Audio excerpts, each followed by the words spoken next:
आज हम स्टार्ट करने वाले हैं आज हम स्टार्ट करने वाले हैं पब्लिक फाइनेंस का लास्ट फिस्कल पॉलिसीज। क्या होता है इसमें देखेंगे। फिस्कल पॉलिसीज, ठीक है। अबे जल्दी बोल, कल सुबह पनवेल निकलना है। तांबडी चांबडी ही चमकते उन्हात न लाका लाका लाका लाका लाका लाका लाका लाका लाका लाका लाका लाका लाका तांबडी चांबडी ही चमकते उन्हात न लाका लाका लाका लाका लाका लाका लाका लाका लाका लाका लाका लाका लाका लाका तांबडी चांबडी। फिस्कल पॉलिसीज क्या है? गवर्नमेंट हमारी डेवलपमेंट के लिए बहुत सारी पॉलिसीज लगाती है, जैसे कि गरीबी हटाने के लिए पॉवर्टी एलिवेशन, ठीक है, पॉवर्टी एलिवेशन प्रोग्राम्स लगाती है। इंडस्ट्रीज को आगे बढ़ाने के लिए इंडस्ट्रियल पॉलिसी लगाती है। वैसी पॉलिसीज होती है इकोनॉमिक पॉलिसीज। इकोनॉमिक पॉलिसीज यानी ऐसी पॉलिसीज जो हमारे इकोनॉमी को आगे बढ़ाने में मदद करती है, जो हमारी इकोनॉमी को ग्रोथ प्रोवाइड करने में मदद करती है और वेलफेयर इस्टेब्लिश करने में मदद करती है, ठीक है। अब इन इकोनॉमिक पॉलिसीज का एम क्या होता है? सबसे पहले इकोनॉमिक ग्रोथ को अचीव करना, इक्विटेबल डिस्ट्रीब्यूशन ऑफ वेल्थ, यानी ये जो क्लासेस बनते हैं सोसाइटी में, मान लो ये मिडिल क्लास है, ये अपर क्लास है और ये लोअर क्लास है, ठीक है। तो इन तीनों क्लासेस में इक्वली डिस्ट्रीब्यूशन होना चाहिए वेल्थ का। ऐसा नहीं होना चाहिए कि सब जो इनकम है वो सब मिडिल क्लास के पास जा रहा है, या जनरली क्या होता है सब जो इनकम है वो किसके पास जाता है? अपर क्लास के पास जाता है, लोअर क्लास के पास कुछ नहीं बचता। तो ऐसा भी नहीं होना चाहिए, ठीक है। इसके लिए पॉलिसीज, इकोनॉमिक पॉलिसीज। फिर प्राइस को स्टेबल रखना है, ज्यादा इन्फ्लेशन नहीं होना चाहिए इकोनॉमी में। क्या नहीं होना चाहिए? ज्यादा इन्फ्लेशन। फिर एक्सचेंज रेट स्टेबल रखना है, जो हमारे डॉलर और रुपीस के एक्सचेंज रेट रहते, ऐसे मतलब हमारी करेंसी अगर हम एक्सचेंज करने जाते हैं दूसरे किसी करेंसी में, तो वो एक्सचेंज रेट भी कैसे रहने चाहिए? स्टेबल रहने चाहिए। अदरवाइज हमें इंटरनेशनल ट्रेड में प्रॉब्लम होते हैं। इंटरनेशनल ट्रेड में क्या क्या आता है? इंटरनेशनल ट्रेड में आता है सर इंपोर्ट और एक्सपोर्ट्स, ठीक है। फिर आता है फुल एम्प्लॉयमेंट। एम्प्लॉयमेंट को मेंटेन करना पड़ेगा अपने को, ये भी किसका काम है? इकोनॉमिक पॉलिसीज का। और बैलेंस रीजनल डेवलपमेंट, सारे रीजन्स, इंडिया के सारे रीजन, चाहे वो बिहार हो, ठीक है, चाहे वो महाराष्ट्र हो, सारे रीजन्स इक्वली डेवलप होने चाहिए। ये भी इकोनॉमिक पॉलिसीज का एम रहता। अब ये जो इकोनॉमिक पॉलिसीज है, इन इकोनॉमिक पॉलिसीज में बहुत सारी पॉलिसीज आती है, जैसे फॉर एग्जांपल मॉनेटरी पॉलिसी, जो मनी की बात करती है, ठीक है। ट्रेड पॉलिसी, जो ट्रेडिंग की बात करती है। फिर आती है इंडस्ट्रियल पॉलिसी, जो इंडस्ट्रीज की बात करती है। तो ये बहुत सारी पॉलिसी किस ग्रुप के अंदर आती है? इकोनॉमिक पॉलिसीज के ग्रुप के अंदर। और उसी ग्रुप में एक पॉलिसी आती है जिसका नाम है फिस्कल पॉलिसी, जो अपन पढ़ने वाले हैं कि क्या क्या होता है फिस्कल पॉलिसी में, क्या क्या चीजें की जाती है और कैसे इकोनॉमी को स्टेबल किया जाता है, कैसे इकोनॉमी को ये सारे ऑब्जेक्टिव्स को अचीव करने के लिए मदद की जाती है, ठीक है। Among this policies government budget is vital tool. अब ये जो पॉलिसी है, ये पॉलिसी का प्लानिंग किया जाता है, और वो प्लानिंग कहाँ पे होता है? बजट में। बजट में क्या क्या चीजें डिस्कस होती है समझना। सबसे पहले डिस्कस होता है, या सबसे पहले बात की जाती है पब्लिक रेवेन्यू के बारे में। पब्लिक रेवेन्यू यानी मान लो ये गवर्नमेंट है, और गवर्नमेंट को पैसे खर्च करने के लिए पहले लोगों से पैसे लेने पड़ते हैं। तो गवर्नमेंट बहुत सारे सोर्सेज से लोगों से पैसे लेता है, और सबसे इंपॉर्टेंट सोर्स होता है टैक्सेस, ठीक है। तो टैक्स और अदर जो सोर्सेस होते हैं रेवेन्यू के, वो सोर्सेस मिला के गवर्नमेंट के पास क्या क्या पैसा आने वाला है, वो सारी चीजें पब्लिक रेवेन्यू में आती है। यही पैसा जब गवर्नमेंट के पास आता है तो गवर्नमेंट इसको खर्चा करता है, तो इसको बोला जाता है पब्लिक एक्सपेंडिचर। कभी कभी क्या होता है कि खर्चा ज्यादा हो जाता है। मान लो 2000 रुपए का गवर्नमेंट ने खर्चा किया, बट गवर्नमेंट के पास टैक्सेस से और अदर सोर्सेस से 1500 रुपए आए थे। तो 2000 रुपए का खर्चा करना है या किया है, और 1500 ही हमारे जेब में है, तो हम क्या करेंगे? बाकी का जो पैसा है वो कहाँ से उठाएंगे? लोन से उठाएंगे। तो 500 रुपए हमें क्या लेना पड़ेगा? लोन लेना पड़ेगा। और वो लोन की बात होती है पब्लिक डेट में। कहा में होती है? Public date. और उसी को बोला जाता है डेफिसिट फाइनेंसिंग। डेफिसिट फाइनेंसिंग क्यों बोला जाता है? देखो, 2000 खर्च करने के लिए 1500 अवेलेबल थे, तो 500 कम पड़ गए। डेफिसिट यानी क्या? कमी। तो इसको बोलता है डेफिसिट। और वो डेफिसिट को मिटाने के लिए हमने क्या किया? लोन उठाया। लोन यानी फाइनेंस उठाया। तो इसी को बोला जाता है डेफिसिट फाइनेंसिंग। जो पब्लिक डेट हम या गवर्नमेंट जो लोन लेती है, उसी को क्या बोलेंगे? Deficit financing. तो ये तीनों चीजें बजट में डिस्कस होती है, ठीक है। Together this policy instrument form a fiscal policy. और बजट में ये तीनों चीजें जहां पे डिस्कस होती है और वो तीनों चीजों को मिला के ही क्या बनती है, फिस्कल पॉलिसी बनती है। ठीक है, if such tools are used for attaining objectives of economic activity specially aggregate demand output and employment. ये फिस्कल पॉलिसी कब बोला जाएगा, जब ये जो तीनों टूल्स गवर्नमेंट के पास अवेलेबल है कि कितना टैक्स कलेक्ट करना है, कितना खर्चा करना है, कितना लोन लेना है, इसका अगर यूज किया जाता है हमारे इकोनॉमी में डिमांड को मेंटेन करने के लिए या एम्प्लॉयमेंट को मेंटेन करने के लिए, तो इसको क्या बोला जाता है, फिस्कल पॉलिसी बोला जाता है। ठीक है, what is fiscal policy? Fiscal policy में तीन चीजें आती है बेसिकली। सबसे पहला टैक्सेशन, टैक्सेशन को ही ब्रॉडली अपन क्या बोलेंगे, रेवेन्यू बोलेंगे, क्योंकि सिर्फ टैक्सेस नहीं आता, अदर देन टैक्सेस भी बहुत सारे गवर्नमेंट के पास इनकम के सोर्सेस होते हैं। फिर आता है पब्लिक एक्सपेंडिचर यानी खर्चा जो गवर्नमेंट करती है, और फिर आता है पब्लिक बोरोविंग यानी गवर्नमेंट जो लोन उठाती है। जनरली गवर्नमेंट कैसे लोन उठा सकती है, government generally government securities issue करती है। ठीक है, गवर्नमेंट सिक्योरिटीज को इशू करके गवर्नमेंट लोन रेज करती है। तो ये सारी चीजें कहाँ पे आती है, पब्लिक बोरोविंग्स में। हम तीनों चीजें एकदम डिटेल में डिस्कस करने वाले आगे चल के। अब ये जो फिस्कल पॉलिसी है इसको डिमांड साइड पॉलिसी बोला जाता है। कौन सी साइड पॉलिसी बोला जाता है, डिमांड साइड। डिमांड साइड यानी क्या, मान लो सर दो साइड होती है मार्केट की, एक तो डिमांड और दूसरा होता है सप्लाई। ठीक है, अब समझना डिमांड यानी क्या, कौन सा भी बायर है जो कोई चीज बाय करना चाहता है। ठीक है, ये इसी को डिमांड बोलते हैं। मार्केट में बायर है और किसी चीज को बाय करना चाहता है, तो इसी बायर को जो चीज खरीदनी है वो डिमांड क्रिएट करेगी। अब क्या होता है कि पब्लिक डेट, पब्लिक एक्सपेंडिचर और पब्लिक रेवेन्यू, ये जो तीनों टूल्स है गवर्नमेंट के पास, ये गवर्नमेंट इन टूल्स को ये डिमांड को कम ज्यादा करने के लिए यूज करता है। तो इसीलिए इसको डिमांड साइड पॉलिसी बोला जाता है। एग्जाम्पल के लिए देखते हैं, वैसे तो अपन डिटेल में देखने वाले। गवर्नमेंट ने अगर अपने रेवेन्यू के लिए टैक्सेस बढ़ा दिए, मुझे बताओ टैक्सेस अगर बढ़ा दिए तो इस पर्सन के हाथ में कम पैसा बचेगा, और कम पैसा बचेगा तो ये डिमांड क्या हो जाएगी, इकोनॉमी में कम हो जाएगी, क्योंकि बायर के पास अभी कम पैसे है खर्च करने के लिए, तो वो कम डिमांड क्रिएट करेगा मार्केट में। ठीक है, तो इसी वजह से ये मार्केट की हमेशा डिमांड साइड को अफेक्ट करती है, ये जो फिस्कल पॉलिसी है वो, इसीलिए उसको डिमांड साइड पॉलिसी बोला जाता है। अगर वो मार्केट में सप्लाई को अफेक्ट करती कि कितने गुड्स एंड सर्विसेज मार्केट में प्रोड्यूस होंगे या मार्केट में बेचने के लिए आएंगे, तो उसे सप्लाई साइड पॉलिसी कहा जाता। बट जनरली हम सप्लाई को अफेक्ट नहीं करते हैं, या बोल सकते हैं कि गवर्नमेंट फिस्कल पॉलिसी से सप्लाई को अफेक्ट नहीं करती है। कहाँ पे अफेक्ट करती है, डिमांड को अफेक्ट करती है। इसी वजह से इसको डिमांड साइड पॉलिसी कहा जाता है। अब ये डिमांड साइड पॉलिसी जो पॉलिसी है वो किस पे फोकस करती है कि हमारी जो इकोनॉमिक एक्टिविटीज है, यानी प्रोडक्शन है, कंजम्पशन है, डिस्ट्रीब्यूशन है, ये सारी इकोनॉमिक एक्टिविटीज का लेवल मेंटेन करने के लिए पॉलिसी का यूज होता है। Fiscal policies become significant when economic face challenges like unemployment और रिसेशन।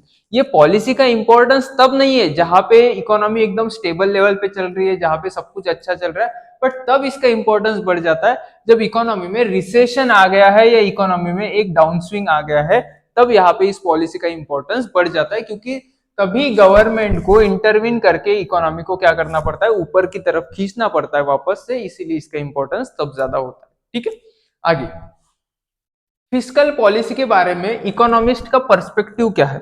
सबसे पहले क्लासिकल इकोनॉमिस्ट का व्यू क्या था।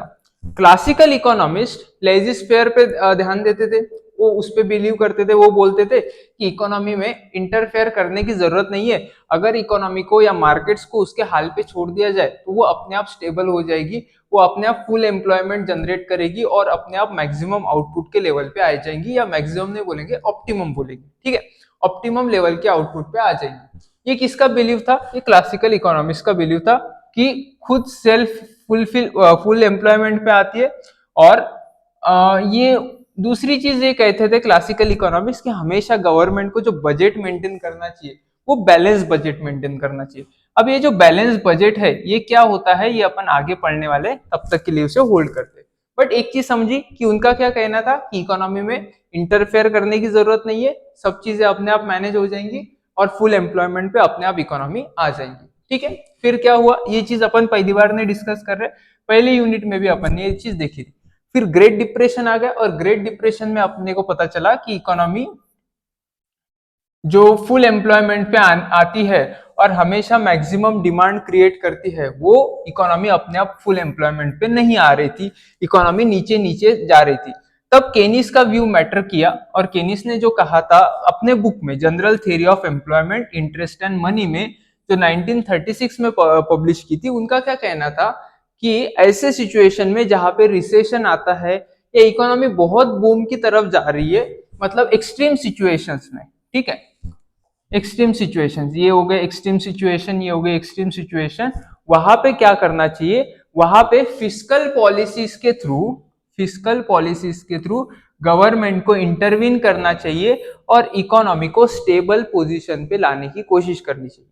वापस से मैं बोल रहा हूँ कि केनिस ने क्या कहा था general theory of employment interest and money में, इनका बहुत ही फेमस बुक है, जितना एडम स्मिथ का जो बुक है, कौन सा बुक, वेल्थ ऑफ नेशन। तो वेल्थ ऑफ नेशन जितना इंपॉर्टेंट है उतना ही इंपॉर्टेंट है general theory of employment interest rate and income, interest and money, ठीक है।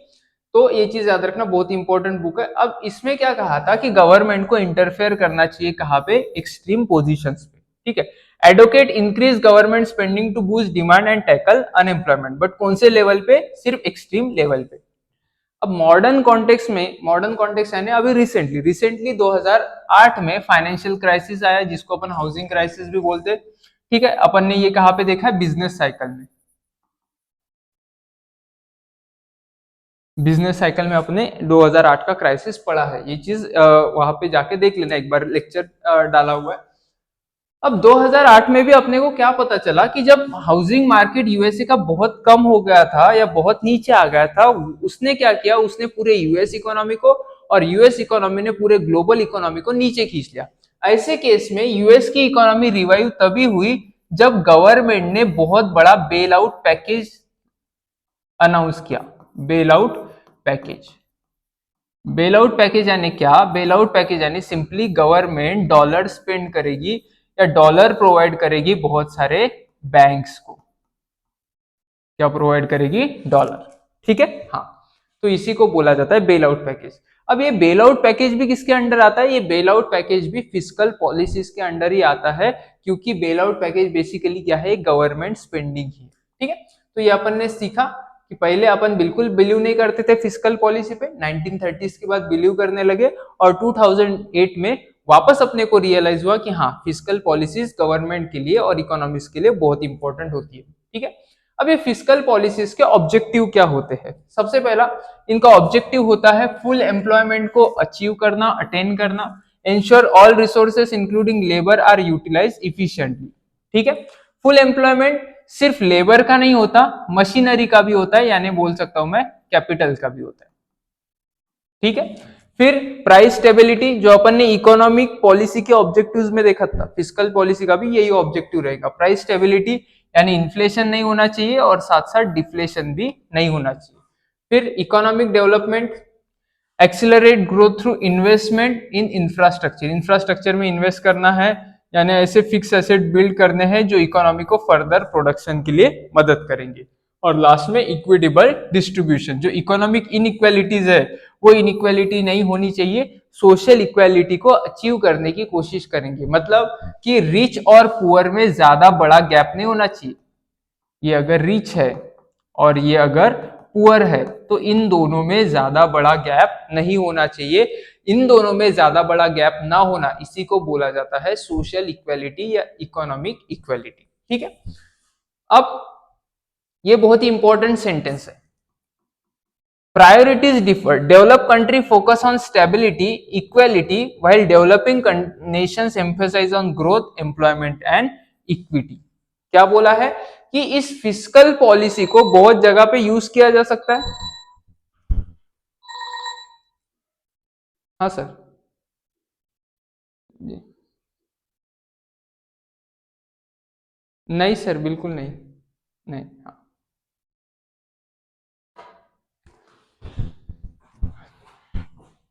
ठीक है, तो क्या बोल रहे थे, हम बात कर रहे थे कि फिस्कल पॉलिसीज एक ऐसा टूल है जो इन सारे ऑब्जेक्टिव्स को अटेन करने में मदद करता है। बट डेवलप कंट्री का फोकस स्टेबिलिटी पे ज्यादा होता है क्योंकि वो ऑलरेडी ग्रो हो चुके होते हैं एक लेवल पे, फिर इक्वेलिटी पे ज्यादा होता है। बट डेवलपिंग कंट्री अभी तक ग्रो नहीं हुई होती, तो इनका पहला प्राइमरी मोटिव क्या रहता है कि पहले ग्रोथ अटेंड करना, फिर ग्रोथ से फुल एम्प्लॉयमेंट आएगा और फिर इक्विटी पे ध्यान देना, यानी इक्वल डिस्ट्रीब्यूशन ऑफ वेल्थ पे ध्यान देना। बट ये कहां पे ध्यान दे रहे, डेवलप कंट्री पहले स्टेबिलिटी पे ध्यान दे रही है और फिर इक्वेलिटी पे ध्यान दे रही है। ये पहले ग्रोथ पे, फिर एम्प्लॉयमेंट पे और फिर इक्विटी पे ध्यान दे रहे, ठीक है। इक्विटी और इक्वेलिटी फिलहाल सेम है, ये ऐसा अपन कंसिडर करके चलेंगे, इसमें थोड़ा सा डिफरेंस होता है, वो अपन बाद में देखेंगे, ठीक है। अब फिस्कल पॉलिसीज हमने अब तक तो बात कर ली कि सर क्या होता है, कि फिस्कल पॉलिसीज बहुत इंपॉर्टेंट है इकोनॉमिक आउटपुट को मेंटेन करने के लिए, डिमांड साइड पॉलिसी है, ऐसा होता है वैसा होता है, बहुत अच्छा टूल है। बट ये कैसे चेंजेस करता है इकोनॉमी में, वो यहाँ पे देखेंगे। Fiscal policy and GDP.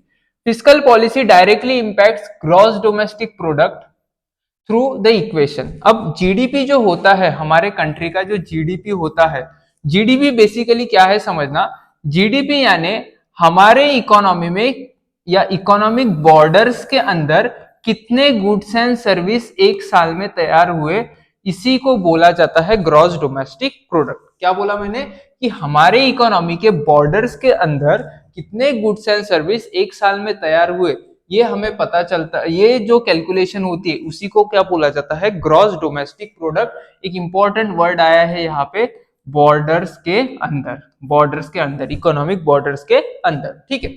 तो ये कैसे पता करें, हम कैसे पता कर सकते हैं समझना, कि हम बोल सकते हैं कि ये देखो फैक्ट्रीज है और इस फैक्ट्रीज ने गुड्स एंड सर्विस प्रोड्यूस किए होंगे, गुड्स एंड सर्विस प्रोड्यूस करने के बाद ये मार्केट में आए होंगे और मार्केट में आने के बाद लोगों ने इसको खरीदा होगा, ठीक है, परचेस। अब मार्केट में किसी ने परचेस किया, यानी हम क्या बोल सकते हैं, मार्केट ने, लोगों ने क्या की, स्पेंडिंग की।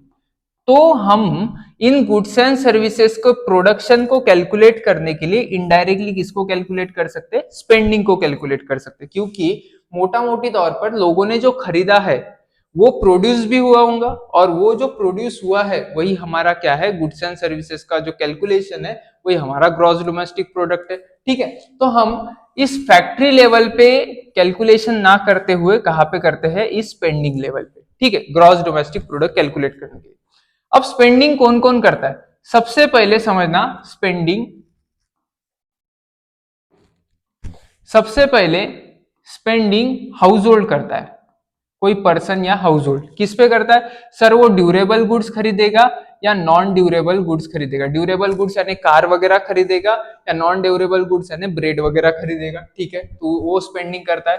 फिर सर जो कंपनीज है या जो फर्म्स है वो कोई मशीनरी या इक्विपमेंट खरीदने के लिए स्पेंडिंग करते, तो उनको बोला जाता है इन्वेस्टमेंट, उसको इस केस में क्या बोला जाएगा, इन्वेस्टमेंट। जो हाउस होल्ड स्पेंडिंग कर रहा है ड्यूरेबल और नॉन ड्यूरेबल गुड्स में, उसको बोला जाएगा कंजम्पशन। फिर सर और एक एंटिटी होती है जो स्पेंडिंग करती है, जो रोड्स वगैरह बनाती है, सर वो है गवर्नमेंट। गवर्नमेंट भी स्पेंडिंग करती है, तो गवर्नमेंट की स्पेंडिंग भी ऐड करेंगे। और सर कुछ ऐसी चीजें हैं, समझना समझना बहुत ध्यान से समझना, सर कुछ ऐसी चीजें हैं, यानी ऐसी गुड्स एंड सर्विसेज है जो हमने बनाई तो है बट वो हमारे इंडिया के मार्केट में नहीं आई है, क्योंकि उनको हमने इंडिया के बाहर भेज दिया, यानी एक्सपोर्ट कर दिया, तो इन एक्सपोर्ट को सेपरेटली ऐड किया जाता है, ठीक है। और इंपोर्ट्स भी हुई है, सर कुछ चीजों का इंपोर्ट भी हुआ है हमारे कंट्री में, ठीक है, बट क्या वो चीजें हमारे इकोनॉमिक बॉर्डर के अंदर बनी है, सर बिल्कुल नहीं बनी। तो इसीलिए हम कैलकुलेशन में एनेक्स लेते हैं। एनेक्स यानी क्या, एनेक्स यानी एक्सपोर्ट्स को ऐड करते हैं, क्योंकि भले ही हमने स्पेंडिंग नहीं की है एक्सपोर्ट पे, पर हमारे कंट्री में बना है वो, तो इसलिए ऐड करना पड़ेगा। और इंपोर्ट को माइनस करते, क्योंकि कहीं ना कहीं इस ड्यूरेबल नॉन ड्यूरेबल गुड्स या फर्म का परचेस या गवर्नमेंट के परचेस, इन सब में क्या है सर, इन सब में इंपोर्टेड गुड्स भी अवेलेबल है और वो हमें गिनने नहीं चाहिए। क्यों नहीं गिनने चाहिए, क्योंकि सर वो हमारे कंट्री के या हमारे इकोनॉमी के बॉर्डर्स के अंदर नहीं बने हैं, इसलिए हम इनको क्या करेंगे, माइनस कर देंगे। तो प्लस एक्सपोर्ट्स माइनस इंपोर्ट्स करते हैं। तो ये बेसिक सी बात हुई किसकी, सर ये बेसिक सी बात हुई जीडीपी की, ठीक है, यहां तक हमने जो भी डिस्कशन किया वो स्पेंडिंग का डिस्कशन किया और स्पेंडिंग से कैसे हम जीडीपी को कैलकुलेट कर सकते हैं उसका डिस्कशन किया। अब हम देखेंगे कि तुम्हारी जो फिस्कल पॉलिसी है वो फिस्कल पॉलिसी इस जीडीपी को कैसे अफेक्ट करती है। सबसे पहला गवर्नमेंट एक्सपेंडिचर, जो जी की बात हम कर रहे थे, directly control the purchase of goods and services. अब मुझे बताओ तुम्हारे फिस्कल पॉलिसी में तीन चीजें हैं, कौन सी सर? एक तो पब्लिक रेवेन्यू, एक तो पब्लिक एक्सपेंडिचर और एक तो पब्लिक डेट, ये तीन चीजें हैं। अब मुझे बताओ गवर्नमेंट ने अपना एक्सपेंडिचर बढ़ाया तो जीडीपी बढ़ जाएगा, यस सर, जी बढ़ेगा तो जीडीपी बढ़ जाएगा। तो गवर्नमेंट ने अगर पब्लिक एक्सपेंडिचर बढ़ा दिया तो उससे क्या बढ़ेगा सर? उससे जी बढ़ेगा, जी बढ़ेगा यानी क्या हो जाएगा सर? जीडीपी बढ़ जाएगा। ठीक है, तो ये किस में आ गया? फिस्कल पॉलिसी में। दूसरी चीज private consumption, indirectly influence through taxes and transfer payment. समझना सर, क्या हुआ ना कि गवर्नमेंट ने टैक्सेस बढ़ा दिए, रेवेन्यू को बढ़ाने के लिए सर गवर्नमेंट ने टैक्सेस बढ़ा दिए, जालिम गवर्नमेंट, बहुत सारा टैक्सेस हम पे लगा दिया, हम गरीबों पे। तो मुझे बताओ, जैसे तुम्हारे पास से गवर्नमेंट ज्यादा टैक्स ले लेगी, तुम्हारे पास कम पैसे बच जाएंगे, और तुम्हारे पास कम पैसे बचेंगे तो तुम कंजम्पशन भी कैसा करोगे सर? कम पैसे बचेंगे तो कम कंजम्पशन करेंगे। तो टैक्सेस के थ्रू यानी तुम्हारे फिस्कल पॉलिसी के थ्रू तुम्हारा प्राइवेट कंजम्पशन भी कंट्रोल किया जा सकता है। तुम्हारा प्राइवेट कंजम्पशन अगर गवर्नमेंट बढ़ाना चाहती है तो टैक्सेस कम कर देगी, और तुम्हारे प्राइवेट कंजम्पशन को गवर्नमेंट अगर कंट्रोल करना चाहती है, तुम ज्यादा ही खर्चा करते जा रहे हो, तो अचानक से टैक्सेस बढ़ा देगी। टैक्सेस बढ़ जाएगा तो तुम्हारे पास कम पैसा बचेगा। फिर investment, investment is affected by tax incentives. Sir ये भी टैक्स से अफेक्ट होता है कि इन्वेस्टमेंट? बिल्कुल। अगर तुमने कॉर्पोरेट टैक्स यानी तुम्हारा इनकम टैक्स जो कंपनीज को लगता है वो मान लो कि 30% है, वो तुमने डायरेक्ट 40% कर दिया। सर 40% करेंगे तो नई फैक्ट्रीज तो इस्टेब्लिश नहीं होंगी, बाहर की कंपनीज हमारे इंडिया में अपनी फैक्ट्रीज डालना नहीं चाहेंगी, क्योंकि सर आपने टैक्स ही बढ़ा दिया। तो क्या हो जाएगा, इससे इन्वेस्टमेंट भी अफेक्ट हो जाएंगी, क्योंकि नई कंपनीज नहीं आएंगी, नई फैक्ट्रीज नहीं आएंगी, तो नया इन्वेस्टमेंट आएगा क्या? नहीं। तो टैक्सेस के थ्रू इन्वेस्टमेंट को भी कंट्रोल किया जा सकता है। और सर नेट एक्सपोर्ट्स को कैसे कंट्रोल करोगे? वो भी टैक्सेस के थ्रू या ट्रेड पॉलिसीज के थ्रू, यानी तुम चेंज कर दो कस्टम ड्यूटीज। कस्टम ड्यूटीज भी किसका पार्ट है सर? कस्टम ड्यूटीज भी पब्लिक रेवेन्यू का पार्ट है, क्योंकि पब्लिक रेवेन्यू में सारे टैक्सेस आते हैं। ठीक है सर, कस्टम ड्यूटी अगर बढ़ा देंगे तो मुझे बताओ, कस्टम ड्यूटी बढ़ने से तुम्हारे क्या हो जाएंगे? इंपोर्ट्स बहुत महंगे हो जाएंगे, तो उससे तुम इंपोर्ट्स और एक्सपोर्ट को भी कंट्रोल कर सकते हो। तो गवर्नमेंट इस जीडीपी के सारे कंपोनेंट को कंट्रोल कर सकती है इस फिस्कल पॉलिसी के तीन कंपोनेंट के थ्रू। और तीन क्या बोलूं, इस दो कंपोनेंट के थ्रू ही सारी तुम्हारे जीडीपी को कंट्रोल किया जा सकता है। ठीक है, तो इसीलिए जीडीपी का, इसीलिए समझना जीडीपी का और फिस्कल पॉलिसी का बहुत ही गहरा रिलेशन है। फिस्कल पॉलिसी में फिस्कल पॉलिसी को यूज करे और गवर्नमेंट चाहे तो जीडीपी को बढ़ा सकती है, और गवर्नमेंट चाहे तो इस जीडीपी को घटा भी सकती है फिस्कल पॉलिसीज के जो कंपोनेंट्स है उनमें चेंजेस करके। ठीक है, तो सबसे इंपॉर्टेंट चीज यहाँ पे हमने क्या सीखी? यहाँ पे हमने सीखा कि जीडीपी स्पेंडिंग मेथड से कैसे कैलकुलेट किया जा सकता है, उसको एक्सपेंडिचर मेथड भी बोलते हैं। और फिर हमने ये सीखा कि फिस्कल पॉलिसीज के कंपोनेंट्स क्या क्या है। तो तुम्हें याद रहने चाहिए फिस्कल पॉलिसीज के कंपोनेंट, ये हमने पढ़े थे यहाँ पे।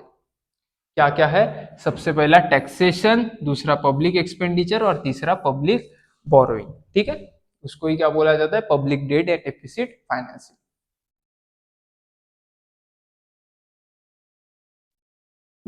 Types of fiscal policy. अब ये तो समझ में आ गया सर, हम जो फिस्कल पॉलिसी है उसके टूल्स को अगर लगाएंगे तो इकोनॉमी को कंट्रोल कर सकते हैं, बेसिकली हम जीडीपी को कंट्रोल कर सकते हैं। अब ये फिस्कल पॉलिसी दो टाइप की होती है, एक होती है एक्सपांशनरी फिस्कल पॉलिसी और दूसरी होती है कॉन्ट्रैक्शनरी फिस्कल पॉलिसी। हम एक्सपांशनरी की बात करेंगे, ये बात हम पहली बार नहीं कर रहे, इसके पहले भी हम कर चुके हैं। Design to stimulate economic growth during recession. Expansionary fiscal policy कब लगाई जाती है? जब रिसेशन में इकोनॉमी बहुत नीचे आ जाती है, तब उसको स्टिमुलेट करने के लिए, तब उसको ऊपर लाने के लिए ये एक्सपांशनरी फिस्कल पॉलिसी को लाया जाता है। Aims to close recessionary gap by increasing aggregate demand, output and employment. अब रिसेशनरी गैप को क्लोज करने के लिए लाया जाता है। इसका मतलब क्या है? इसका मतलब है कि ये अगर हमारा ऑप्टिमम लेवल है और हमारी इकोनॉमी इस ऑप्टिमम लेवल के नीचे काम कर रही है, ये हमारा करंट लेवल है, तो इस गैप को बोला जाता है रिसेशनरी गैप। बेसिकली इस गैप को क्या बोला जाएगा? Recessionary gap. अब इस रिसेशनरी गैप को कम करने के लिए और तुम्हारे करंट लेवल को बढ़ाने के लिए ही क्या यूज किया जाता है? Expansionary fiscal policy. Output and employment को कंट्रोल किया जा सकता है, ठीक है। Applied when there is low GDP, falling customer spending and rising unemployment. और ये तीनों चीजें कहाँ पे देखी जाती है सर? ये तीनों चीजें तो रिसेशन में देखी जाती है। तो रिसेशन के केस में एक्सपांशनरी फिस्कल पॉलिसीज लगाई जाती है। समझा कि जब इकोनॉमी नीचे है तो उसको एक्सपांड करने के लिए, उसका जीडीपी बढ़ाने के लिए, उसका एम्प्लॉयमेंट लेवल बढ़ाने के लिए, उसकी स्पेंडिंग बढ़ाने के लिए जो पॉलिसी लगाई जाती है, बेसिकली इकोनॉमी को एक्सपांड करने के लिए जो पॉलिसी लगाई जाती है, उसको एक्सपांशनरी फिस्कल पॉलिसी बोलते हैं। अब ये एक्सपांशनरी फिस्कल पॉलिसी लगाई कैसे जाती है? सबसे पहले टैक्सेस, यानी जो हमारा पब्लिक रेवेन्यू है, तीन कंपोनेंट देखे थे ना अपन ने, तो उसमें का पब्लिक रेवेन्यू कंपोनेंट की बात करते। पब्लिक रेवेन्यू कंपोनेंट में यानी टैक्सेस बेसिकली इसका मेन कंपोनेंट होता है। तो टैक्सेस में दो टाइप के टैक्सेस होते हैं, डायरेक्ट टैक्सेस और इनडायरेक्ट टैक्सेस। डायरेक्ट टैक्सेस का example sir income tax, income tax, और इनडायरेक्ट टैक्सेस का एग्जांपल जीएसटी, ठीक है। वो डायरेक्ट को डायरेक्ट क्यों बोला जाता है, इनडायरेक्ट को इनडायरेक्ट क्यों बोला जाता है, उसके इतना अपन डिटेल में नहीं जाएंगे। अब समझना, गवर्नमेंट को क्या करना है? स्पेंडिंग बढ़ानी है। तो गवर्नमेंट स्पेंडिंग कैसे बढ़ा सकती है? सर सिंपल सी बात है, लोगों के पास पैसा आता है, उसमें से गवर्नमेंट टैक्स वसूलती है, और जो पैसा बच जाता है वो स्पेंडिंग में चला जाता है, या वो ही पब्लिक स्पेंड कर सकती है, ठीक है। तो सिंपल सी बात है, अगर तुम्हें स्पेंडिंग बढ़ानी है तो ये जो पैसा गवर्नमेंट के ये जो पैसा वो पर्सन कमा रहा है, उसमें से जो टैक्स वसूल रहे हो वो टैक्स वसूलना कम कर दो। हेलो, हाँ हाँ, मैं डालने को बोलता हूँ।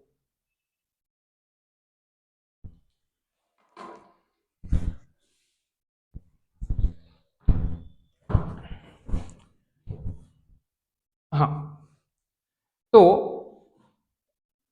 हम बात कर रहे थे कि अगर तुम्हें स्पेंडिंग को बढ़ाना है, तुम्हें आउटपुट को बढ़ाना है, तो तुम जो लोगों से टैक्स वसूल कर रहे हो उनके इनकम में का जो टैक्स वसूल कर रहे हो वो टैक्स वसूलना कम कर दो, तो उनकी स्पेंडिंग अपने आप बढ़ जाएंगी, क्योंकि उनके हाथ में ज्यादा पैसा आएगा। तो यही करते हैं डायरेक्ट टैक्स में।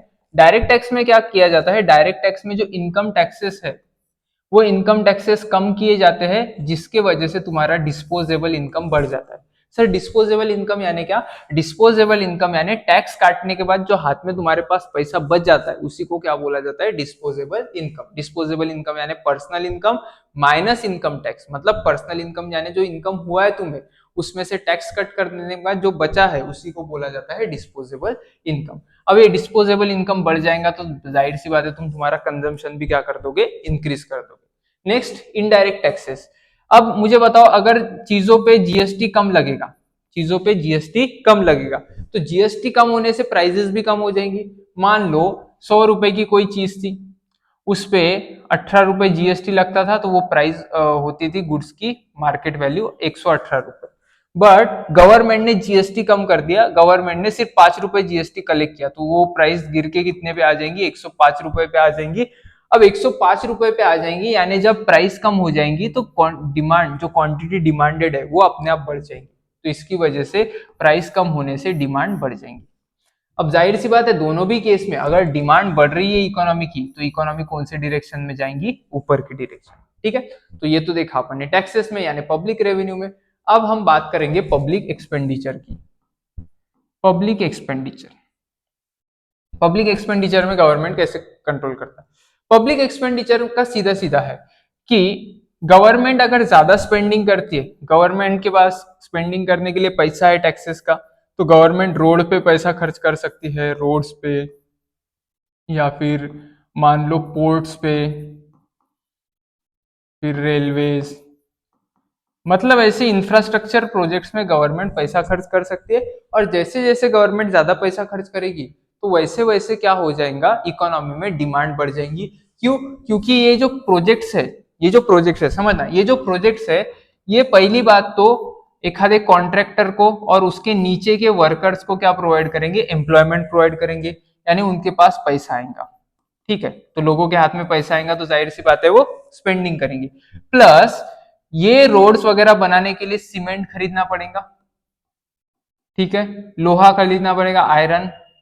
तो इससे क्या हो जाएगा, ये जो खरीदने के लिए जब ये कॉन्ट्रैक्टर निकलेगा तो मार्केट में अपने आप क्या तैयार हो जाएंगी, डिमांड तैयार हो जाएंगी। ये खरीदेगा या गवर्नमेंट खरीदेगी, जो भी खरीदेगा, पर मार्केट में बेसिकली डिमांड क्रिएट हो जाएंगी और डिमांड क्रिएट होने से इकोनॉमी और ऊपर की तरफ चली जाएंगी। ठीक है, तो direct expenditure on infrastructure, public services, welfare scheme injects money into economy and raising demand, जिसकी वजह से डिमांड रेज होती है, अपन ने अभी देखा। ठीक है, अब दोनों का कॉम्बिनेशन, टैक्स कट और इंक्रीज स्पेंडिंग, दोनों का कॉम्बिनेशन एक साथ लगाया जाए तो बहुत ही अच्छे रिजल्ट्स आ सकते हैं।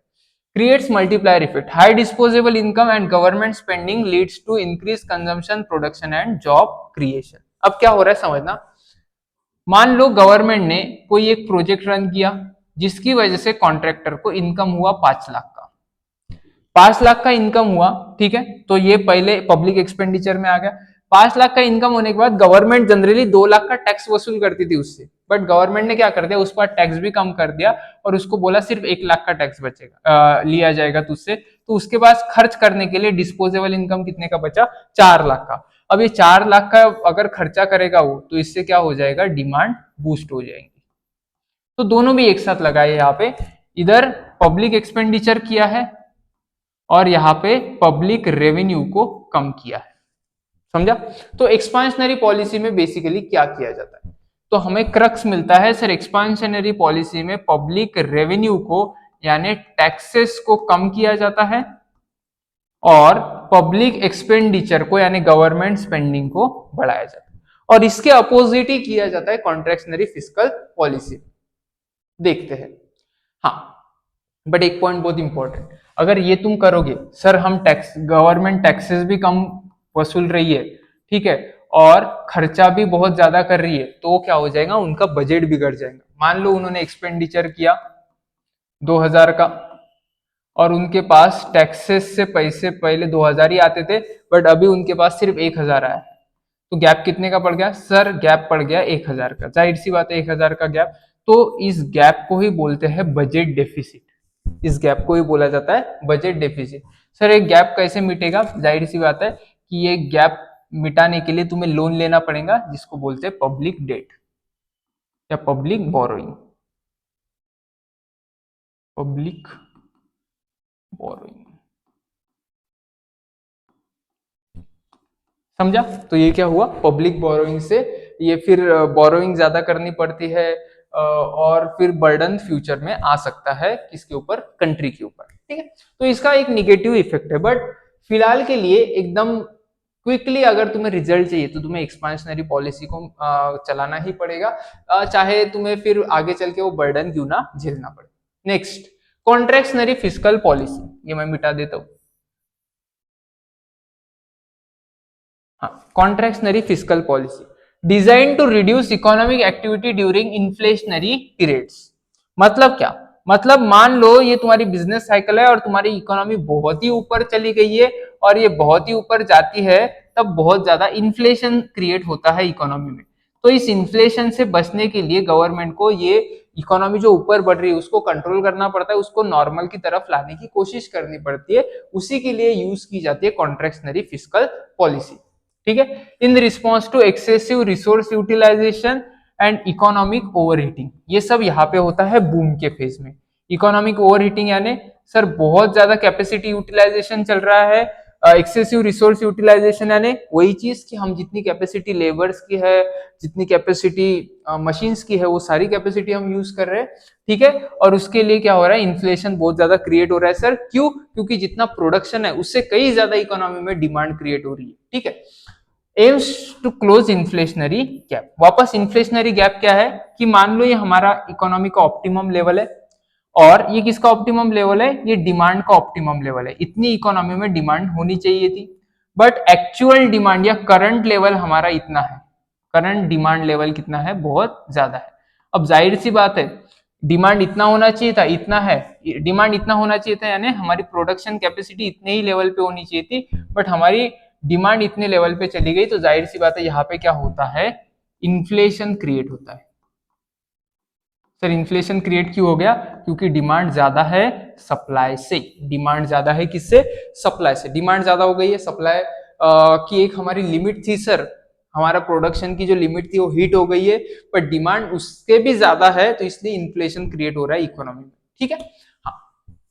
तो इस केस में कौन सी? Contractionary fiscal policy. अब काम कैसे करती है? वापस से इसके उल्टा करेंगे, जो एक्सपांशनरी में किया था उससे कंप्लीटली उल्टा करेंगे।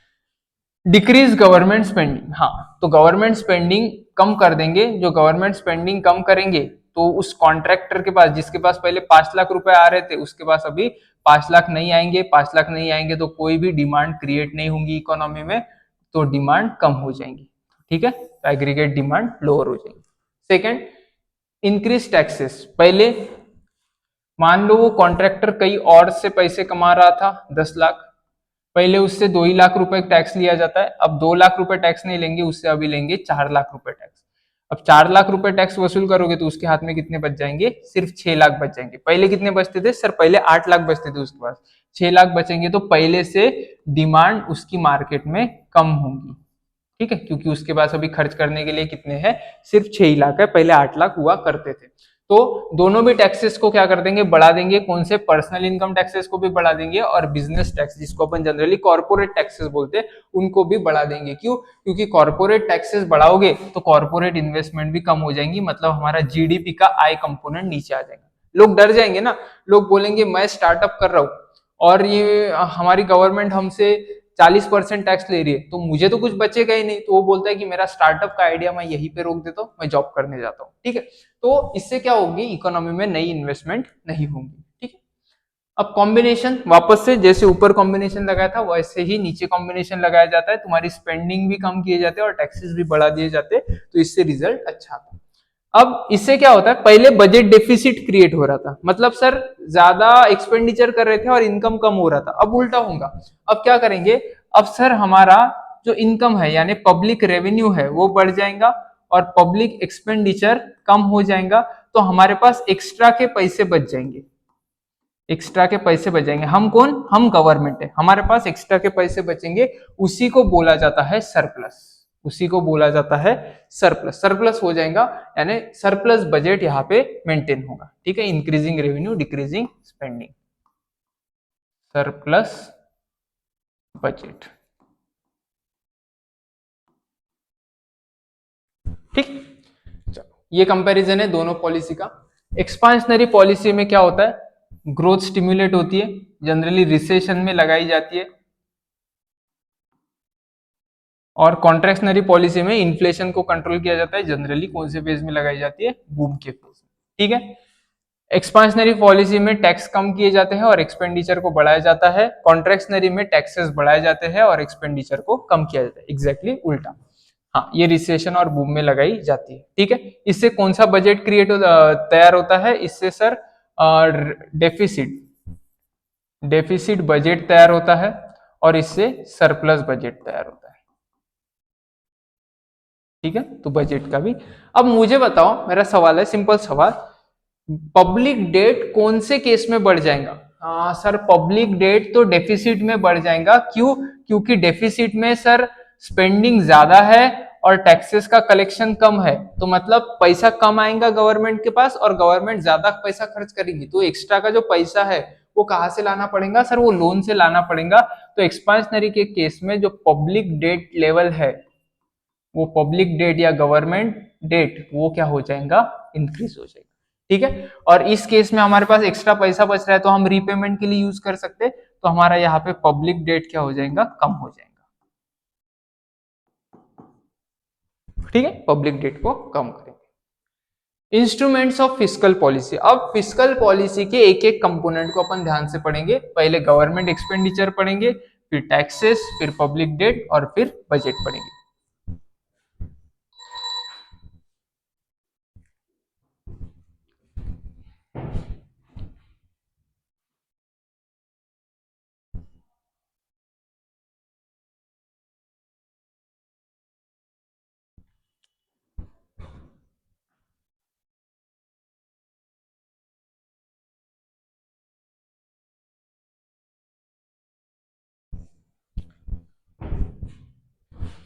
ठीक है। फिर पब्लिक डेट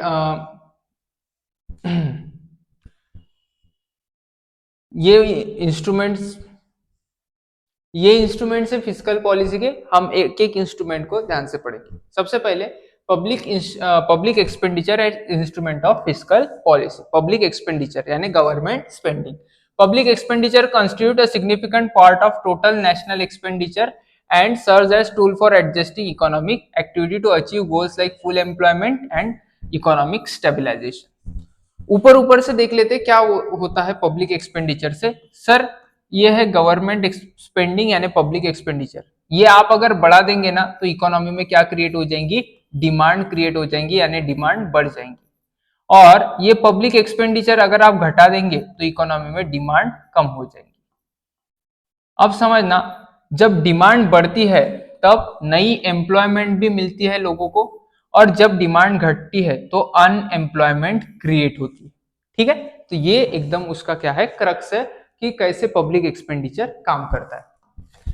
अब पब्लिक एक्सपेंडिचर कितने टाइप के होते हैं। सबसे पहला होता है करंट एक्सपेंडिचर, जो गवर्नमेंट को डे टू डे ऑपरेशंस के लिए खर्च करना पड़ता है।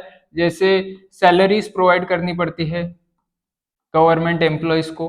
ठीक है, जैसे नॉर्मल ऑफिस एक्सपेंसेस, जो भी गवर्नमेंट के ऑफिसेस है वहां पे एक्सपेंडिचर होता है, तो ये सारा कहाँ पे आ जाएगा, करंट एक्सपेंडिचर में। फिर आते हैं कैपिटल एक्सपेंडिचर। कैपिटल एक्सपेंडिचर यानी कोई बड़ा खर्चा जिसका बेनिफिट हमें 1 साल से ज्यादा तक मिलने वाला है। जैसे रोड कंस्ट्रक्ट कर दिया या कोई मशीनरी परचेस कर ली, मान लो क्लीनिंग मशीनरी परचेस कर ली, रोड क्लीनिंग मशीनरी परचेस कर दी जो 10 साल तक चलने वाली है, तो ये क्या हो जाएगा, ये हो जाएगा कैपिटल एक्सपेंडिचर। ठीक है, और तीसरा होता है ट्रांसफर पेमेंट्स। अब ट्रांसफर पेमेंट क्या है समझना।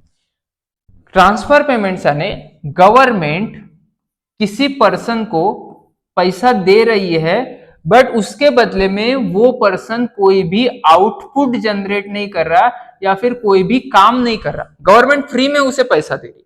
ठीक है, गिफ्ट जैसे, हाँ बिल्कुल गिफ्ट जैसे, कि क्या हो रहा है, गवर्नमेंट उस बंदे को पैसा दे रही है बट उसके बदले वो बंदा कोई भी आउटपुट जनरेट करके नहीं दे रहा है इकोनॉमी में। यानी पेमेंट तो हो रहा है but without generation of output. ऐसे विदाउट जनरेशन ऑफ आउटपुट के पेमेंट को इकोनॉमी में बोलते हैं ट्रांसफर पेमेंट्स। ट्रांसफर पेमेंट कब होते हैं, जब मान लो सब्सिडीज दी जाती है, पेंशन दिए जाते हैं, सोशल सिक्योरिटी दी जाती है। ठीक है, मुझे बताओ जब सब्सिडीज दी जाती है तो सामने वाला पर्सन कोई गुड्स एंड सर्विसेज उसके बदले में गवर्नमेंट को देता है क्या, नहीं। ये पब्लिक जो सब्सिडीज है वो वन साइडेड ट्रांजेक्शन होता है। ठीक है, एक ही म्यूचुअली बेनिफिशियल नहीं होता, वो एक ही पर्सन को बेनिफिशियल होता है जिसको वो सब्सिडी मिल रही है, गवर्नमेंट को उससे कोई फायदा नहीं होता, उल्टी का गवर्नमेंट का एक्सपेंडिचर होता है। तो ये जो वन साइडेड ट्रांजेक्शन होता है उसी को बोला जाता है ट्रांसफर पेमेंट। तो गवर्नमेंट 3 तरीके से पैसा खर्च करती है, एक तो करंट एक्सपेंडिचर, या फिर कैपिटल एक्सपेंडिचर, और या फिर ट्रांसफर पेमेंट। ठीक है, यहाँ पे भी गवर्नमेंट कहीं ना कहीं कोई ना कोई आउटपुट जनरेट करती है, यहाँ पे भी गवर्नमेंट कहीं ना कहीं आउटपुट जनरेट करती है। यहाँ पे गवर्नमेंट फ्री में पैसा बांटती है, आउटपुट जनरेट होने की बात नहीं होती। ठीक है, रोल ऑफ गवर्नमेंट एक्सपेंडिचर। अब रिसेशन के वक्त गवर्नमेंट क्या करती है, सर रिसेशन के वक्त हमारी इकोनॉमी बहुत नीचे होती है, और इकोनॉमी अगर बहुत नीचे तो अपने को ऊपर की तरफ ढकेलना है, ऊपर की तरफ तभी ढकेल सकते हैं जब मार्केट में डिमांड क्रिएट होंगी, और डिमांड तभी क्रिएट कर सकते हैं जब गवर्नमेंट एक्सपेंडिचर क्या हो जाएगा, बढ़ जाएगा। ठीक है, तो रिसेशन में पब्लिक वर्क प्रोग्राम ज्यादा किए जाते हैं, मतलब रोड कंस्ट्रक्शन, इलेक्ट्रिफिकेशन, इरिगेशन, ये सब क्या कर दिए जाते हैं, बढ़ा दिए जाते हैं, जो एम्प्लॉयमेंट जनरेट करते हैं इकोनॉमी में। ठीक है, और लोगों के पास पैसा आने से एम्प्लॉयमेंट जनरेट होंगी, यानी इन द सेंस लोगों के पास इनकम आएगा, और इनकम आएगा तो लोग क्या करेंगे, मार्केट में जाके डिमांड क्रिएट करेंगे। ठीक है, इवेंचुअली किस पे आ गई बात, डिमांड पे आ गई। Purchasing goods and services creating income for labours and supplies with a multiplier effect stimulating demand and production in consumer industries. क्या करेंगे, पहले तो लोगों को हायर करेंगे, कोई भी चीज बिल्ड करनी है तो लोगों को हायर करना पड़ेगा, और फिर क्या करेंगे, मटेरियल्स भी परचेस करेंगे। इससे उन्होंने क्या कहा, इससे बोला कि इकोनॉमी में एक मल्टीप्लायर इफेक्ट तैयार हो जाएगा और इकोनॉमी में इनकम सिग्निफिकेंटली बढ़ जाएगी, ऐसा उन्होंने कहा। बट सवाल आता है कि ये मल्टीप्लायर इफेक्ट है क्या। ठीक है, मल्टीप्लायर इफेक्ट देखते हैं क्या होता है।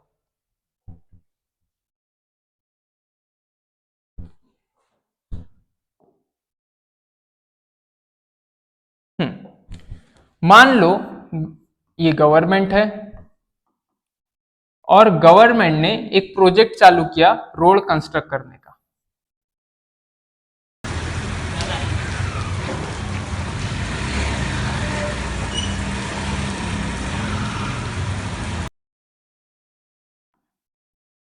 रोड कंस्ट्रक्ट करने का प्रोजेक्ट चालू किया तो गवर्नमेंट क्या करेगा, एक कॉन्ट्रैक्टर को हायर करेगा।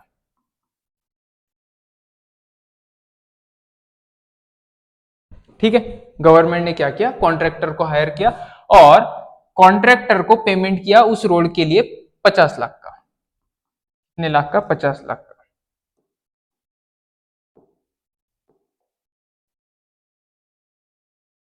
हम्म,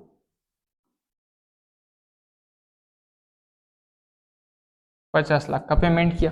ठीक है, अब कॉन्ट्रैक्टर क्या करेगा, सर कॉन्ट्रैक्टर उस रोड को कंस्ट्रक्ट करेगा तो उसके पास 50 लाख का इनकम आ जाएगा। मान लो उसकी 50 लाख का जो पेमेंट है वो पेमेंट नहीं है, उसका नेट इनकम 50 लाख का है। ठीक है, सर कॉन्ट्रैक्टर के पास पैसा आएगा तो वो दो चीजें करेगा। क्या करेगा, अरे एक तो वो सर एक्सपेंडिचर करेगा, कार वार खरीदेगा, मस्त पैसा आ गया सर, या फिर एक्सपेंडिचर नहीं करा, पूरा का पूरा थोड़ी खर्च कर देगा, तो या फिर सर इन्वेस्टमेंट करेगा।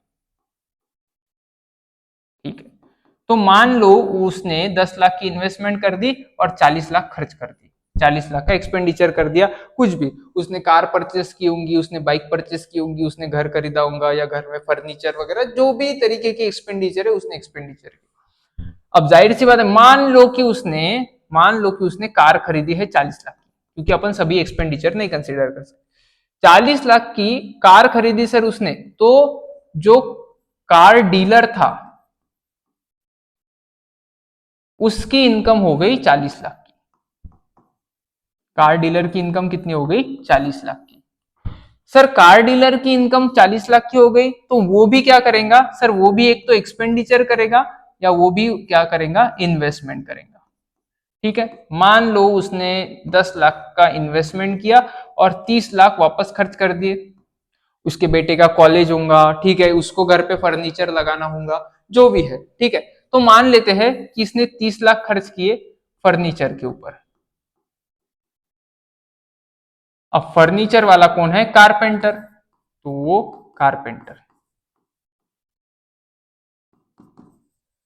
कारपेंटर की इनकम हो जाएंगी 30 लाख की।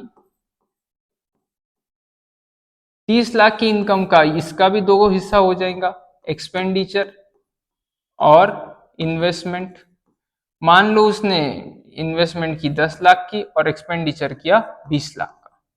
ठीक है, ये 20 लाख का जो एक्सपेंडिचर है वो आगे चल के और किसी पर्सन की इनकम बनेगा।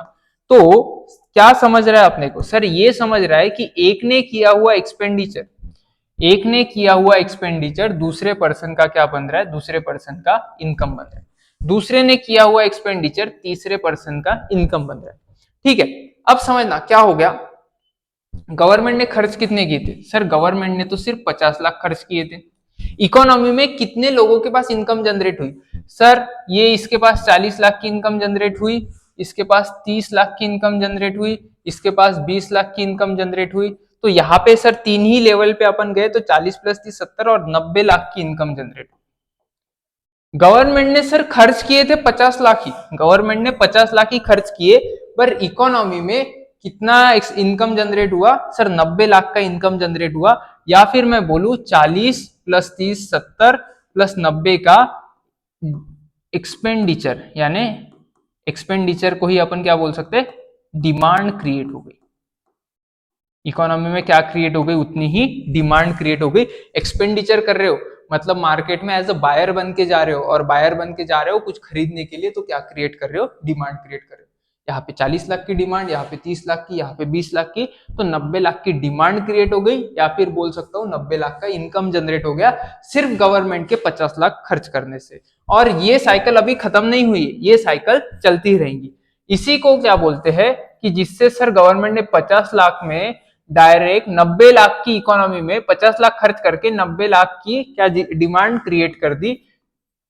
तो इसी फिनोमिना को बोलते हैं multiplier effect.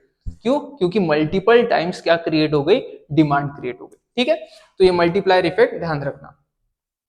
Sir multiplier effect कब देखने को मिलेगा, ऑब्वियस सी बात है, जब गवर्नमेंट क्या करेगी, स्पेंडिंग करेगी, तभी मल्टीप्लायर इफेक्ट देखने को मिलेगा।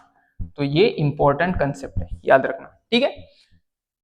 ड्यूरिंग इन्फ्लेशन यानी बूम के फेज में, बूम के फेज में क्या करेंगे सर, बूम के फेज में इकोनॉमी बहुत ऊपर जाती है, अपने को नीचे लेके आना पड़ता है, इसीलिए हम एग्रीगेट डिमांड क्या करनी पड़ेगी, कम करनी पड़ेगी, प्राइजेस कम करनी पड़ेंगी, उसकी वजह से गवर्नमेंट को अपनी जो स्पेंडिंग है वो कम करनी पड़ेगी, जिससे डिमांड कम हो जाए, ठीक है।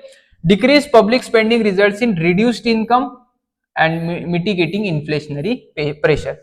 यहाँ पे इन्फ्लेशन बहुत ज्यादा होता है सर, क्योंकि डिमांड ही इतनी थी, जितना प्रोडक्शन नहीं कर पा रहे थे उससे ज्यादा डिमांड थी, इन्फ्लेशन हो रहा था, इन्फ्लेशन को कम करने के लिए गवर्नमेंट ने अपनी स्पेंडिंग कम कर दी, तो डिमांड कम हो गई, और डिमांड कम होने से प्राइजेस कम हो गई, यानी इन्फ्लेशन कम हो गया, ठीक है। May be self defeating sometimes, ये समझना है, जो ये होता है गवर्नमेंट स्पेंडिंग होती है, वो सेल्फ डिफीटिंग कैसे होती है।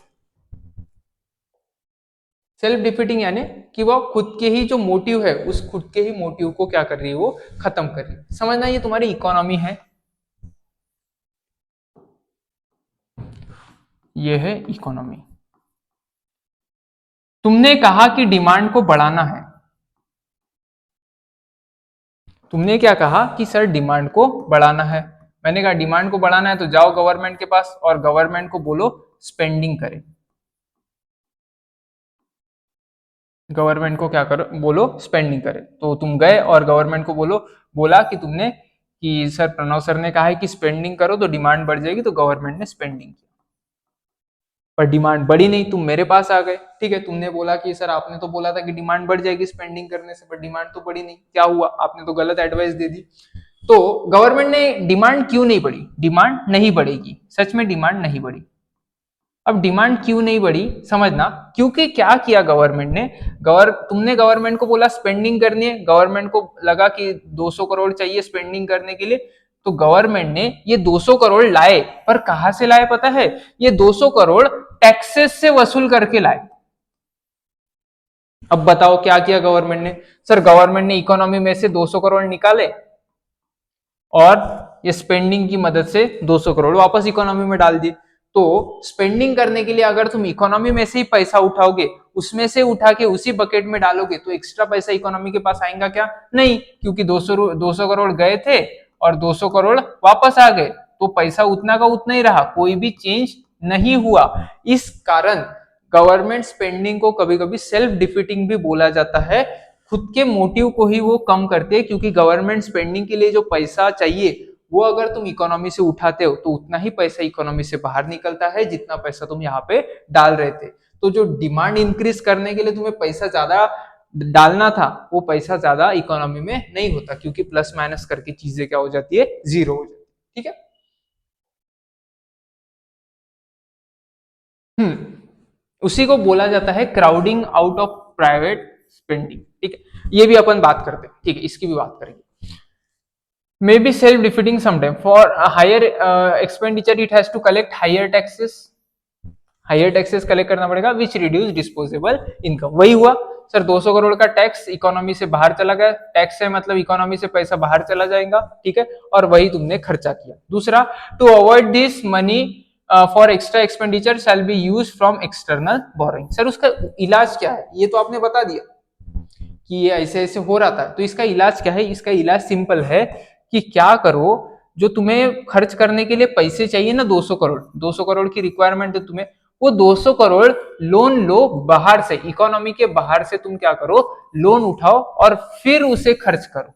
तो इसमें क्या हो जाएगा, इकोनॉमी से बाहर 1 रुपया भी नहीं जाएगा और इकोनॉमी में 200 करोड़ ऐड भी हो जाएंगे, इससे इकोनॉमी में 200 करोड़ ऐड हो जाएंगे।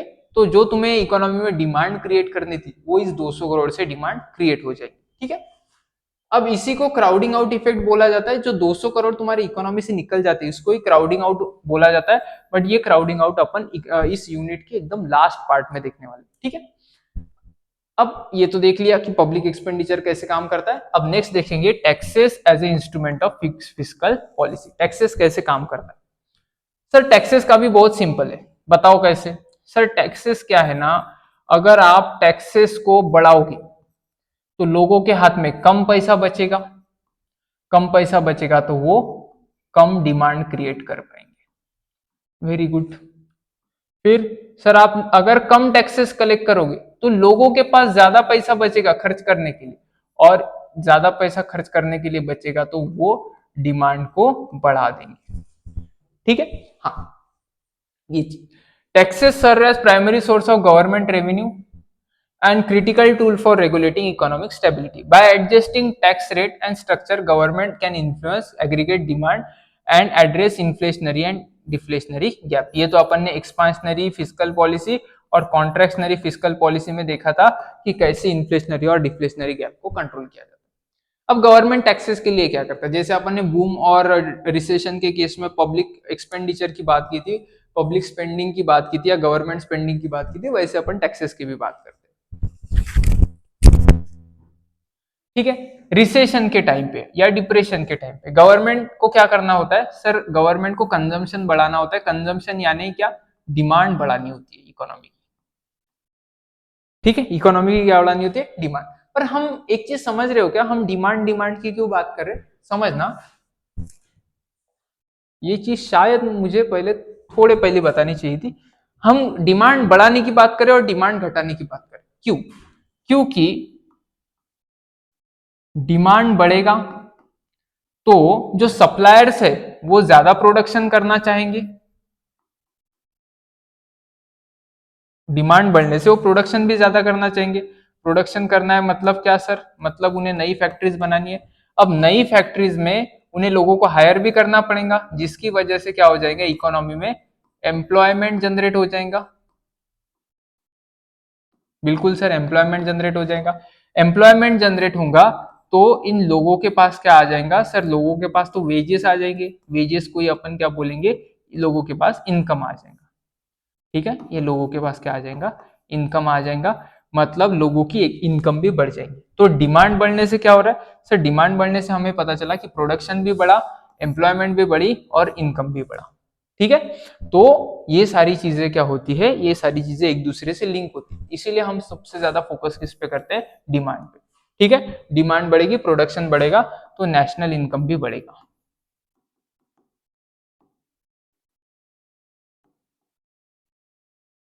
ठीक है, समझ रहे हो क्या तुम लोग।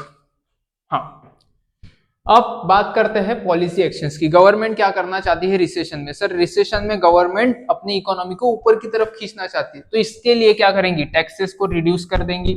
सर टैक्सेस रिड्यूस करने से क्या हो जाएगा, डिस्पोजेबल इनकम बढ़ जाएगा, मतलब लोगों के हाथ में ज्यादा पैसा आएगा। फिर ये तो पर्सनल इनकम टैक्स की बात हुई। फिर दूसरा क्या करेंगी, कॉर्पोरेट इनकम टैक्स को भी घटा देगी, मतलब कंपनी का इनकम टैक्स जो होता है, कंपनी को जो इनकम पे टैक्स भरना पड़ता है वो भी घट जाएगा। तो इसकी वजह से कंपनी क्या बोलेंगी, अरे यार ये तो अच्छा हुआ, हम क्या करते हैं और एक नई फैक्ट्री ओपन करते, लोगों को और एम्प्लॉयमेंट जनरेट करके देते, क्योंकि हमारे लिए टैक्स क्या हो गए हैं, कम हो गए हैं, तो हमें ज्यादा प्रॉफिट बचेगा। ठीक है, तो उनसे उनका क्या बढ़ जाएगा, प्रॉफिट बढ़ जाएगा। सर उससे फायदा क्या होगा, फायदा ये होगा कि कंज्यूमर स्पेंडिंग बढ़ जाएंगी क्योंकि डिस्पोजेबल इनकम बढ़ गया, और फैक्ट्रीज की इन्वेस्टमेंट बढ़ जाएंगी क्योंकि कॉर्पोरेट टैक्स कम हो गया, तो उससे प्रॉफिट बढ़ रहा है। ठीक है, एक्सटेंट ऑफ चेंज। अब ये जो टैक्सेस है, ये टैक्सेस कितने बढ़ाने हैं, सॉरी रिसेशन है तो घटाने पड़ेंगे। अब ये टैक्सेस कितने घटाने हैं, ये दो चीजों पे डिपेंड करता है, बहुत ही ध्यान से समझना। टैक्सेस कितने घटाने हैं ये दो चीजों पे डिपेंड करता है।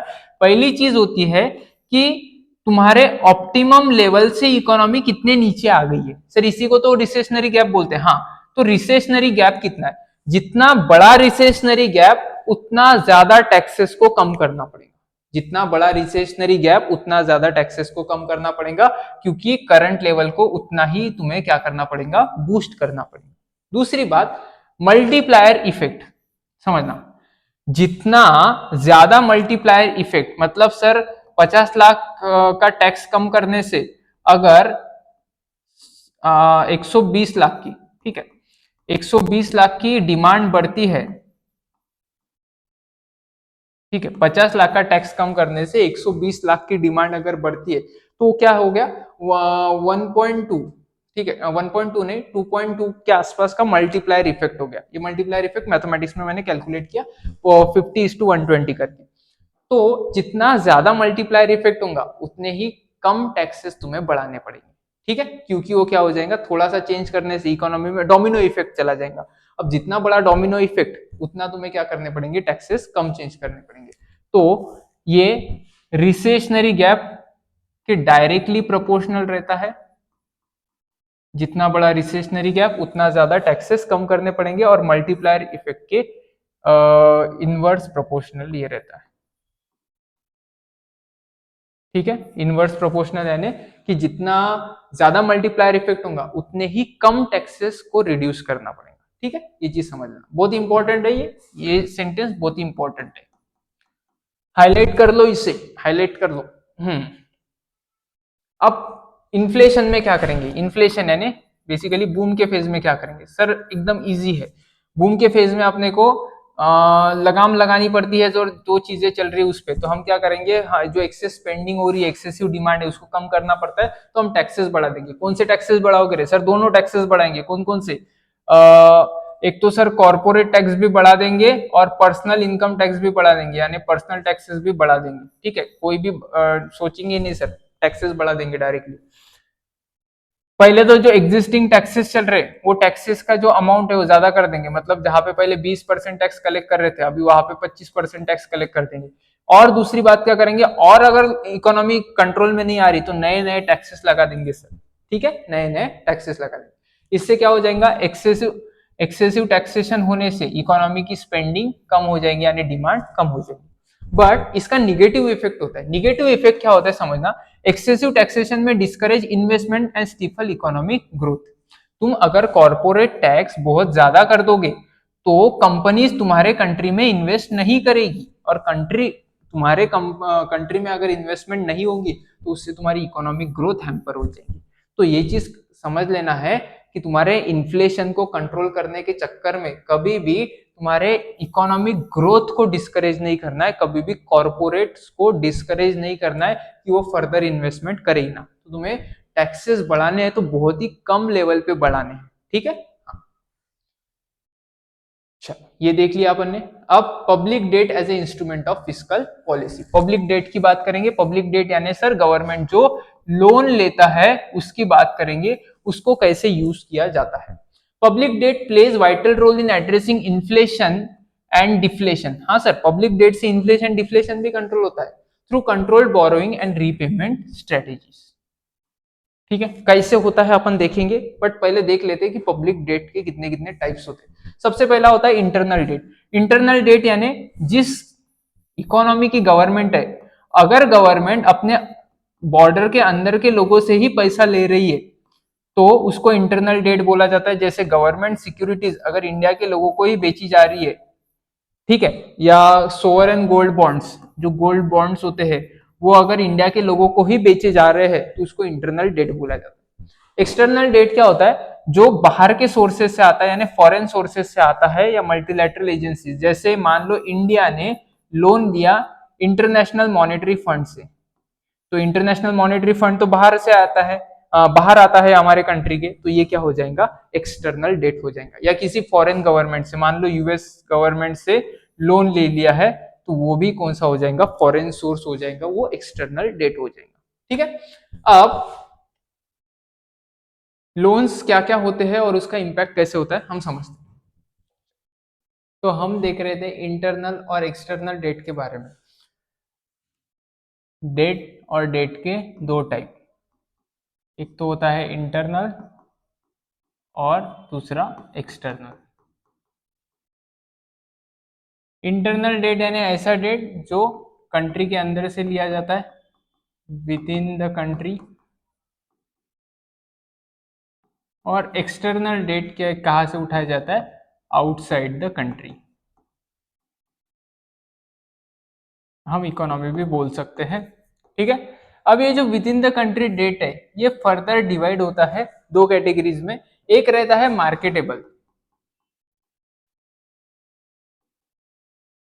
और दूसरा होता है हम बोलेंगे नॉन मार्केटेबल,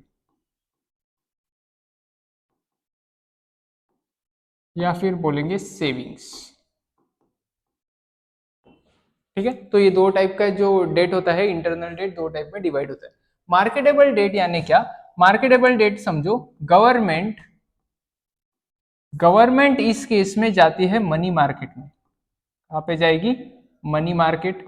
और मनी मार्केट में क्या करेगी? गवर्नमेंट सिक्योरिटीज इशू करेंगी। ये गवर्नमेंट है और गवर्नमेंट मनी मार्केट में किसी पर्सन को क्या इशू करेंगी? Government securities. और उसके बदले ये पर्सन गवर्नमेंट को क्या देगा? पैसा देगा, यानी इन शॉर्ट लोन प्रोवाइड करेगा। ठीक है, सिक्योरिटीज और सिक्योरिटीज के बदले लोन, नॉर्मल ट्रांजेक्शन, डिबेंचर और बॉन्ड जैसा। सामने ये पर्सन जिसके पास अभी सिक्योरिटीज है या जिसके पास अभी गवर्नमेंट बॉन्ड्स है, ट्रेजरी बिल्स है, वो क्या कर सकता है? वो किसी दूसरे पर्सन को ये गवर्नमेंट बॉन्ड्स या ट्रेजरी बिल बेच के उससे पैसा निकाल सकता है। ठीक है, अब ये किसकी ओनरशिप हो जाएंगी? ये दूसरे पर्सन की ओनरशिप हो जाएंगी। तो मार्केटेबल सिक्योरिटीज को मार्केटेबल इसीलिए कहा जाता है क्योंकि मैच्योरिटीज के पहले उसका तुम ट्रांजेक्शन कहाँ पे कर सकते हो? मनी मार्केट में उसका तुम ट्रांजेक्शन कर सकते हो। तो ये हो गई मार्केटेबल सिक्योरिटीज। और दूसरी सिक्योरिटीज होती है नॉन मार्केटेबल, सॉरी दूसरा लोन होता है नॉन मार्केटेबल। अब नॉन मार्केटेबल लोन क्या है समझना। मान लो पहले एफडी क्या होता है समझ लेते हैं। फिक्स डिपॉजिट, फिक्स डिपॉजिट में जनरली क्या होता है? बैंक होता है और बैंक का कोई कस्टमर होता है। बैंक का कस्टमर बैंक को पैसे देता है और उसके बदले एक कॉन्ट्रैक्ट बनाता है कि 5 साल में, मान लो 5 साल में ये जो पैसे है 1000 रुपए, ये डिपॉजिटेड रहेंगे किसके पास? बैंक के पास। बैंक इसके बदले 5 साल में एट 10% इंटरेस्ट देगा। एट 10% क्या प्रोवाइड करेगा? ईयरली इंटरेस्ट प्रोवाइड करेगा।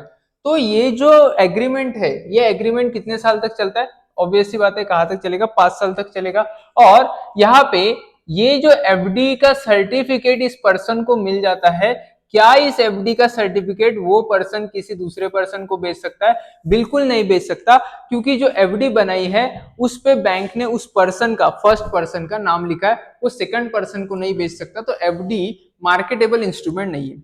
सिमिलरली जो नॉन मार्केटेबल इंस्ट्रूमेंट होते हैं, इंटरनल डेट होते हैं गवर्नमेंट के, वो भी ऐसे ही काम करते हैं। इस केस में क्या हो जाएगा समझना। इस केस में बीच में आता है Indian post. Indian post, Indian post एक सर्टिफिकेट इशू करता है किसको? उसके कस्टमर को, या जो वो सर्टिफिकेट खरीदना चाहता है उसको, जिसका नाम है नेशनल सेविंग सर्टिफिकेट।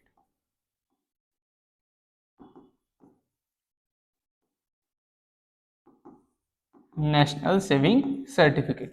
अब ये नेशनल सेविंग सर्टिफिकेट में क्या होता है कि ये एक कॉन्ट्रैक्ट होता है वापस से 5 साल के लिए, कितने हजार? मान लो 1000 रुपए, और इस पे कितना इंटरेस्ट मिलेगा इस पर्सन को? एट द रेट मान लो 7% इंटरेस्ट मिलेगा। ठीक है, और ये पर्सन 5 साल के लिए अपने पैसे 1000 रुपए किस पर्सन को देता है? पोस्ट को देता है। समझ, national saving certificate. But post एक सिर्फ मीडियम है ट्रांजेक्शन के लिए। ये पैसे सीधे किसके पास जाते हैं? गवर्नमेंट के पास जाते हैं, और गवर्नमेंट इसके बदले पोस्ट के through NSC, national saving certificate issue करता है। अब ये जो पैसे मिले हैं ये भी गवर्नमेंट को एज अ लोन ही मिले हैं। ये जो पब्लिक से पैसा मिला है नेशनल सेविंग सर्टिफिकेट का, ये भी एज अ क्या मिला है? लोन मिला है। बट ये लोन मार्केटेबल नहीं है, क्योंकि ये पर्सन अपने पास जो नेशनल सेविंग सर्टिफिकेट्स है वो किसी दूसरे पर्सन को नहीं बेच सकता और उससे पैसे नहीं ले सकता। ये ट्रांजेक्शन पॉसिबल नहीं है। इसकी कहीं पे भी वो खरीद या बेचना ये नहीं कर सकता, तो उसको नॉन मार्केटेबल डेट बोला जाता है। क्यों? इसके पास एक ही रास्ता है कि पोस्ट के पास जाके मैच्योरिटी में ये पैसा वापस ले ले और प्लस जो इंटरेस्ट मिलेगा वो ले ले, और वो ट्रांजेक्शन हो जाएगा खत्म। तो ये जो नेशनल सेविंग सर्टिफिकेट होते हैं ये नॉन मार्केटेबल डेट होता है। ठीक है, तो गवर्नमेंट 2 तरीके का डेट उठाती है, एक तो मार्केटेबल, एक कौन सा डेट होता है? मार्केटेबल, और दूसरा होता है non marketable. Sir marketable debt का example government bonds, sovereign gold bond,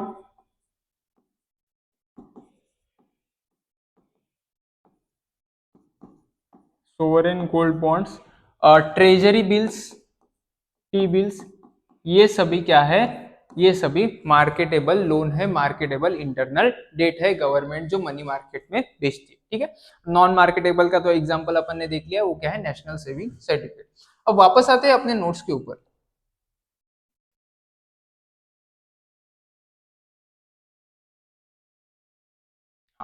notes में अपन ने दो टाइप का डेट देखा था, इंटरनल और एक्सटर्नल। इसकी बात हमने कर ली, जो कंट्री के अंदर से वो इंटरनल, जो कंट्री के बाहर से वो एक्सटर्नल। अब हम पब्लिक डेट के टाइप्स की बात करेंगे। टाइप्स में कितने आते हैं? टाइप्स में एक तो मार्केटेबल आते हैं या फिर स्मॉल सेविंग। मार्केट लोन्स या मार्केटेबल सिक्योरिटीज या मार्केटेबल लोन्स में क्या होता है, ये सिक्योरिटीज ट्रेड की जा सकती है डेट मार्केट में या बोल सकते हैं मनी मार्केट में। मनी मार्केट में इस सिक्योरिटीज की होती है ट्रेडिंग, ठीक है। जैसे एग्जांपल दिया है अपने को ट्रेजरी बिल्स और गवर्नमेंट बॉन्ड्स। ट्रेजरी बिल्स और गवर्नमेंट बॉन्ड्स ये क्या है, मार्केटेबल सिक्योरिटीज के एग्जांपल। इसका पर्पस क्या है? शॉर्ट टर्म फाइनेंसिंग नीड्स के लिए, sorry long term financing needs के लिए गवर्नमेंट बॉन्ड्स यूज होते हैं, ठीक है। गवर्नमेंट बॉन्ड्स का पीरियड रहता है 1 साल से लेके 30 साल तक रह सकता है, ठीक है। 1 साल से लेकर 30 साल तक, मतलब लॉन्ग टर्म फाइनेंसिंग की अगर नीड्स है तो क्या इशू करने पड़ेंगे? Government bond. बट अगर शॉर्ट टर्म की नीड्स है तो ट्रेजरी बिल्स इशू किए जाते हैं। क्या इशू किए जाते हैं? Treasury bills. उसका मैच्योरिटी पीरियड होता है 91 डेज, 182 डेज और 364 डेज। ये तीन उसका मैच्योरिटी पीरियड होता है। मतलब मैच्योरिटी पीरियड 1 साल से कम होता है, इसकी वजह से शॉर्ट टर्म नीड्स के लिए अपने को क्या इशू करने पड़ेंगे? ट्रेजरी बिल्स को इशू करना पड़ेगा, ठीक है। नेक्स्ट आते हैं small saving. Small saving tradable नहीं होती, जैसे अपन ने बात की थी मनी मार्केट में ट्रेड नहीं किया जा सकता, और उसका एग्जांपल क्या है? नेशनल सेविंग सर्टिफिकेट या डेवलपमेंट बॉन्ड्स। अब ये किसके लिए यूज होते हैं? ये पब्लिक सेविंग एक स्पेसिफिक पर्पस के लिए यूज किया जाता है और एकदम सेफ चीजों में इसका यूज होता है ताकि गवर्नमेंट उसे रीपे कर पाए, ठीक है। तो ये सारी है। एक तो ऐसे लोन जो मार्केट में बेचा या खरीदा जा सकता है, यानी बेसिकली शेयर जैसा उसका ट्रेडिंग किया जा सकता है। एक ऐसा लोन जो एफडी जैसे फॉर्म में रहता है जिसका ट्रेडिंग नहीं किया जा सकता, उसका एग्जांपल है national saving certificate. Tradable loan का एग्जांपल है ट्रेजरी बिल्स और गवर्नमेंट बॉन्ड्स, ठीक है। अब इसका इंपैक्ट क्या होता है? इसका इंपैक्ट क्या होता है पब्लिक डेट का, ये अपन देखेंगे। ध्यान से समझना। मान लो एक इकोनॉमी है,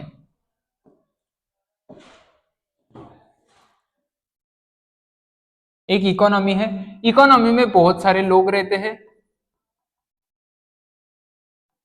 ठीक है। बहुत सारे लोगों के पास पैसा भी है और गवर्नमेंट ने ऑलरेडी क्या किया है? गवर्नमेंट ने ऑलरेडी गवर्नमेंट बॉन्ड इशू करके रखा है कुछ लोगों को।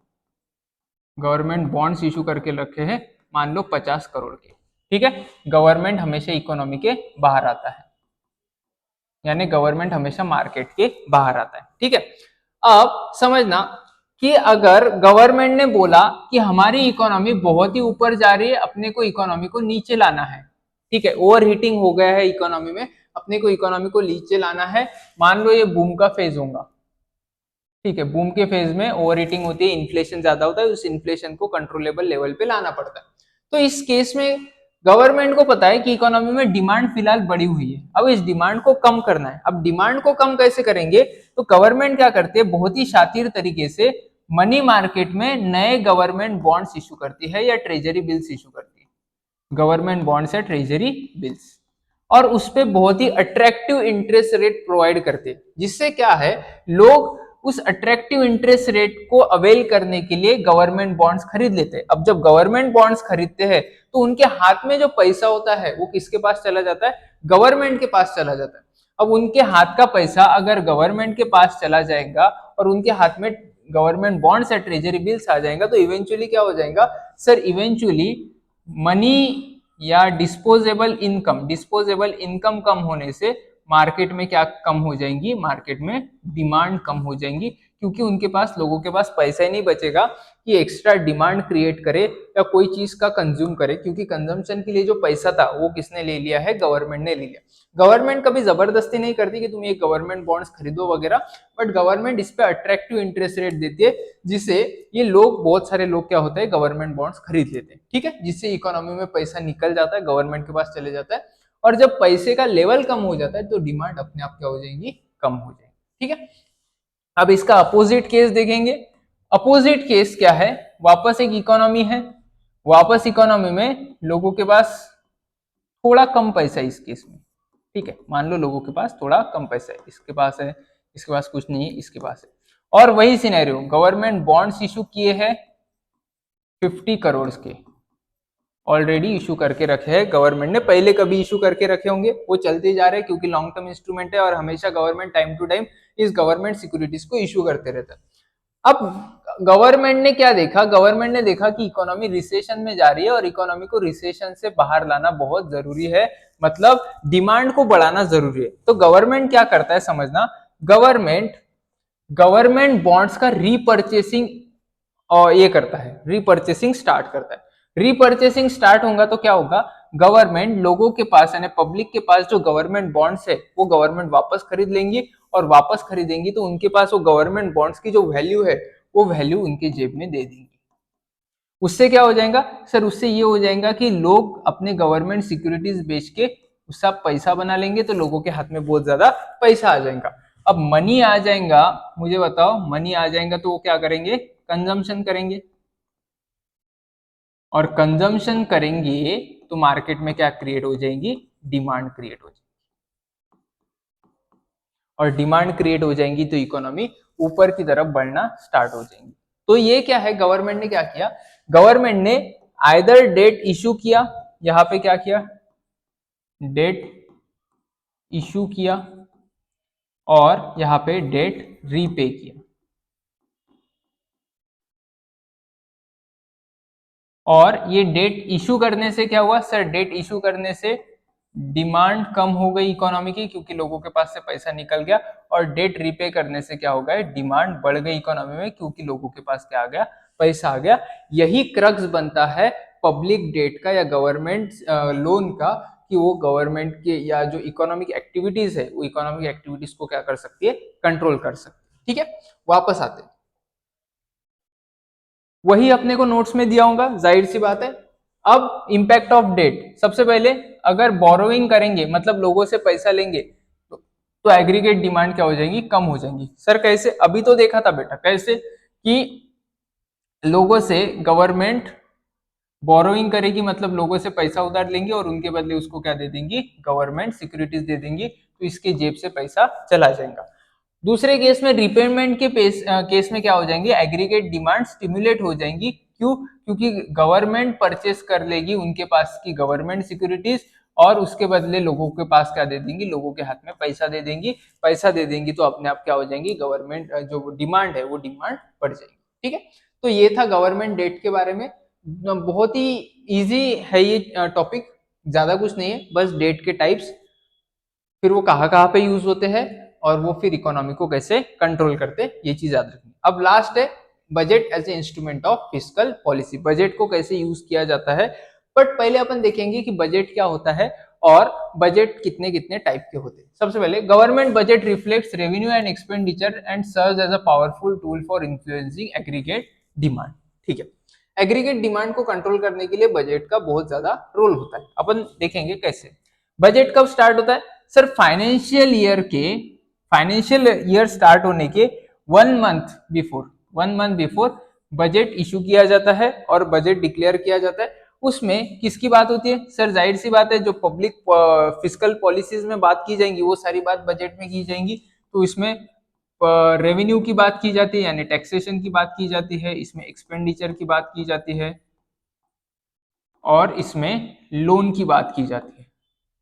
ठीक है, इन तीन चीजों के बारे में बात की जाती है। अब समझना, ये डिसाइड करेगा कि रेवेन्यू कितना रखना है, कितना एक्सपेंडिचर रखना है या कितना लोन रखना है, ये सारी चीजें बजट में डिसाइड होती है, और बजट फिर डिसाइड करता है कि इकोनॉमी ऊपर जाएंगी कि नीचे जाएंगी। अब ये बजट तीन टाइप के होते हैं। सबसे पहले मान लो होता है balance budget, balance budget, balance budget में क्या है कि जितना रेवेन्यू गवर्नमेंट अर्न कर रही है मतलब जितना टैक्स से पैसा ले रही है उसके इक्विवेलेंट ही क्या किया जाता है, एक्सपेंडिचर किया जाता है। उसकी इक्विवेलेंट क्या किया जाता है, एक्सपेंडिचर। इसका मतलब क्या है कि $1000 अगर गवर्नमेंट ने टैक्स वसूल किया है तो $1000 का ही गवर्नमेंट क्या करेगी, खर्चा करेगी। अब जितना कमाया है या जितना आया है उतना ही हमने खर्च किया है, तो इसलिए हमें लोन लेने की जरूरत पड़ती है क्या, नहीं। तो यहाँ पे पब्लिक डेट लेने की कोई भी जरूरत नहीं पड़ती। ठीक है, ये बैलेंस बजट का केस है। फिर आता है surplus budget. Surplus budget, surplus budget में क्या होता है?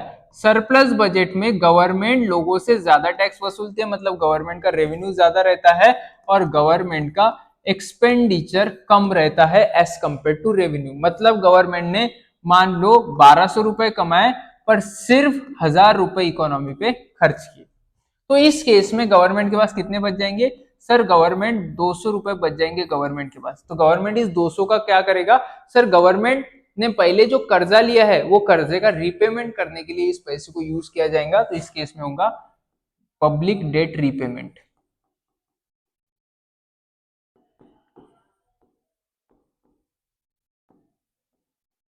इस केस में हो जाएगा पब्लिक डेट रीपेमेंट। नेक्स्ट आता है डेफिसिट बजट।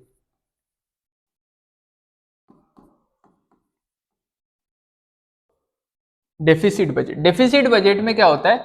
सर गवर्नमेंट कम पैसा वसूल करती है और ज्यादा पैसा खर्च करती है लोगों के ऊपर।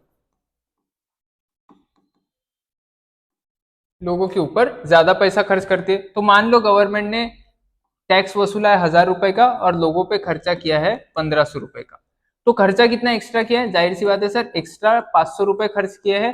तो ये 500 रुपए कहां से आएंगे? उसके लिए क्या करना पड़ेगा? पब्लिक डेट लेना पड़ेगा, यानी बोरोइंग करनी पड़ेगी। तो इससे क्या हो जाएगा? पब्लिक डेट बढ़ जाएगा। ठीक है, पब्लिक डेट विल इंक्रीज। और यहाँ पे क्या हो जाएगा? डिक्रीज हो जाएगा। रीपेमेंट करने से हमारे ऊपर का कर्जा क्या होगा? कम होगा। तो ये 3 बजट होते हैं। सबसे पहले कौन सा देखा था अपन ने? सबसे पहले देखा था बैलेंस बजट, फिर हमने सरप्लस बजट देखा और लास्ट में देखा अपन ने डेफिसिट बजट। ये तीनों बजट का यूज करके गवर्नमेंट इकोनॉमिक एक्टिविटीज को कंट्रोल कर सकती है। कैसे कंट्रोल करती है देख लेते हैं। अब समझना, बैलेंस बजट से इकोनॉमिक एक्टिविटीज ज्यादा चेंज नहीं होती, यहाँ पे कुछ चेंज नहीं होता। सरप्लस बजट रन करने से, समझना, सरप्लस बजट रन करोगे तो क्या हो जाएगा? सर आप लोगों के हाथ से ज्यादा पैसा ले रहे हो, यहाँ पे इस केस में दिख रहा है, और लोगों के ऊपर कम पैसा खर्च कर रहे हो। मतलब लोगों के जेब से ज्यादा पैसे जा रहे और लोगों के जेब में कम पैसे आ रहे, तो यहाँ पे डिमांड क्या हो जाएंगी? एग्रीगेट डिमांड कम हो जाएंगी, यानी इकोनॉमिक एक्टिविटी कंट्रोल में आ जाएंगी। तो इस बजट को कब लगाना चाहिए? सर जब सर जब हम बूम के फेज में है तब इस बजट को लगाना चाहिए, हमारी इन्फ्लेशन को कंट्रोल करने के लिए। डेफिसिट बजट में क्या होगा? सर डेफिसिट बजट में हम ज्यादा खर्च कर रहे हैं और लोगों से कम पैसा ले रहे हैं, मतलब इकोनॉमी में ज्यादा पैसा हम क्या कर रहे हैं? पुट कर रहे हैं, जिसकी वजह से डिमांड क्या हो जाएंगी? सर इकोनॉमी में ज्यादा पैसा आप अगर खर्च करेंगे तो डिमांड ऑब्वियस सी बात है बढ़ जाएंगी, और डिमांड बढ़ जाएंगी तो एग्रीगेट इकोनॉमिक एक्टिविटीज बढ़ जाएंगी। तो ये कब यूज करना चाहिए? सर ये हमें रिसेशन से बाहर निकलने के लिए यूज करना चाहिए। तो ये कहां पे यूज करना चाहिए? Recession.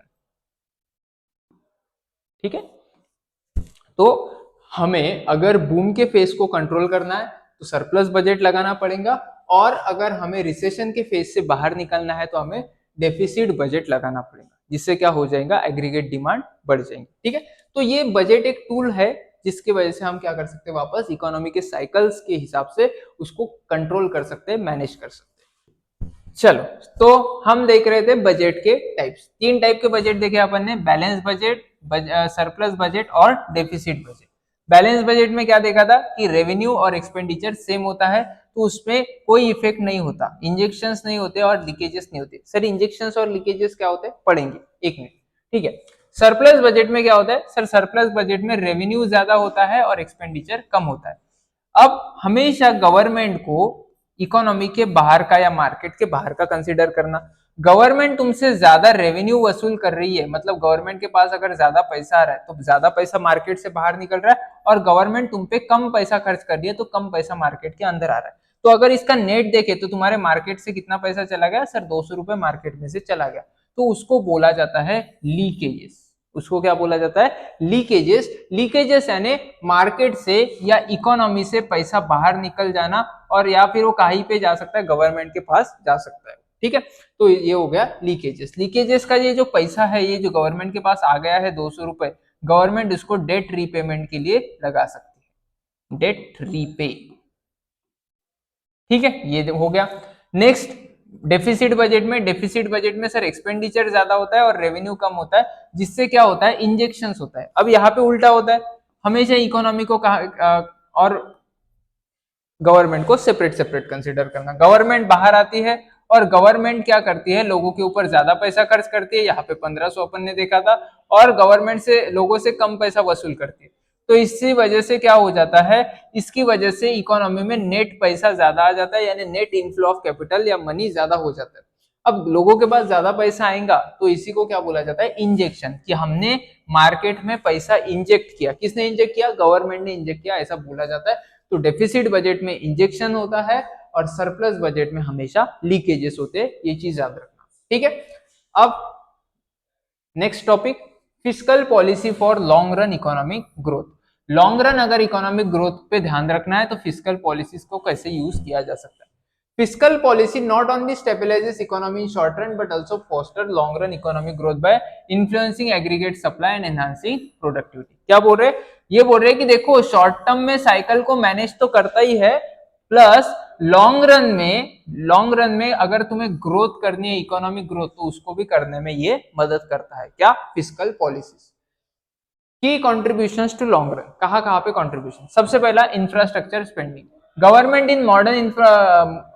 Investment in modern infrastructure provide private sector with essential overheads and boosting productivity. क्या किया था हमने सर, डिप्रेशन के केस में हमने गवर्नमेंट स्पेंडिंग को बढ़ा दिया था। अब गवर्नमेंट स्पेंडिंग बढ़ जाएंगी तो मुझे बताओ इससे क्या हो जाएगा, गवर्नमेंट स्पेंडिंग बढ़ाने से उनको इंफ्रास्ट्रक्चर प्रोजेक्ट्स वगैरह लगाने पड़ेंगे, और उस इंफ्रास्ट्रक्चर प्रोजेक्ट से क्या हो जाएगा, फिर प्राइवेट सेक्टर को फायदा होगा। क्यों, क्योंकि अगर रोड बनाया तो उस एरिया की इंडस्ट्रीज को वो रोड 20 से 30 साल फायदा प्रोवाइड करेगा, 20 से 30 साल बेनिफिट प्रोवाइड करेगा। तो इससे क्या हो जाएगा, तुमने लगाई हुई गवर्नमेंट स्पेंडिंग जो इंक्रीज की वो कौन सी थी, फिस्कल पॉलिसी। अब उसने लगाई हुई फिस्कल पॉलिसी ने प्राइवेट सेक्टर को बहुत बेनिफिट कर दिया इंफ्रास्ट्रक्चर के मदद से, ठीक है।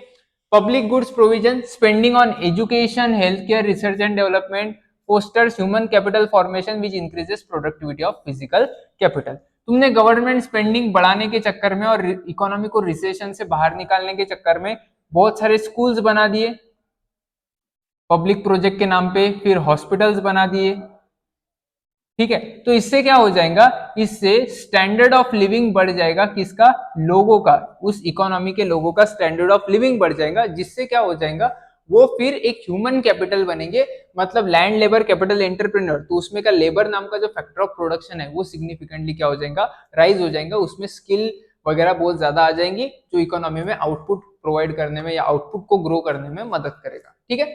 नेक्स्ट आता है tax policies. A well-designed tax system rewards innovation and entrepreneurship and encouraging investment। वापस से रिसेशन में तुमने क्या किया था सर, रिसेशन में हमने टैक्सेस कम किए थे, और टैक्सेस अगर कम करोगे तो कुछ स्मार्ट माइंडेड लोग जो एंटरप्रेन्योरल माइंड के हैं वो क्या करेंगे, नई नई फैक्ट्रीज बिल्ड करेंगे, नई नई कंपनी बिल्ड करेंगे, और उससे क्या हो जाएगा, कंपनी और फैक्ट्री अगर बिल्ड करेंगे तो उससे क्या हो जाएगा, मुझे बताओ, कि हमारे कंट्री को एक नया प्रोडक्शन यूनिट मिल जाएगा, बहुत सारी जॉब मिल जाएंगे, हमारे इकोनॉमी में बहुत सारे क्या हो जाएंगे, इनोवेशंस होंगे। निगेटिव इंपैक्ट भी होता है कि अगर तुम कॉर्पोरेट टैक्स ज्यादा रखोगे तो लोग बोलेंगे कि यहाँ पे कंपनी ओपन करना ज्यादा प्रॉफिटेबल नहीं है, हम क्या करते हैं, जहां पे टैक्सेस कम है उस कंट्री में जाके कंपनीज ओपन करते हैं, तो वहां पे मल्टीनेशनल कंपनीज क्या हो जाएंगी, शिफ्ट हो जाएंगी, या उनका सारा जो सेविंग या इन्वेस्टमेंट है वो उस केस में डाइवर्ट हो जाएगा, उस कंट्री में डाइवर्ट होगा।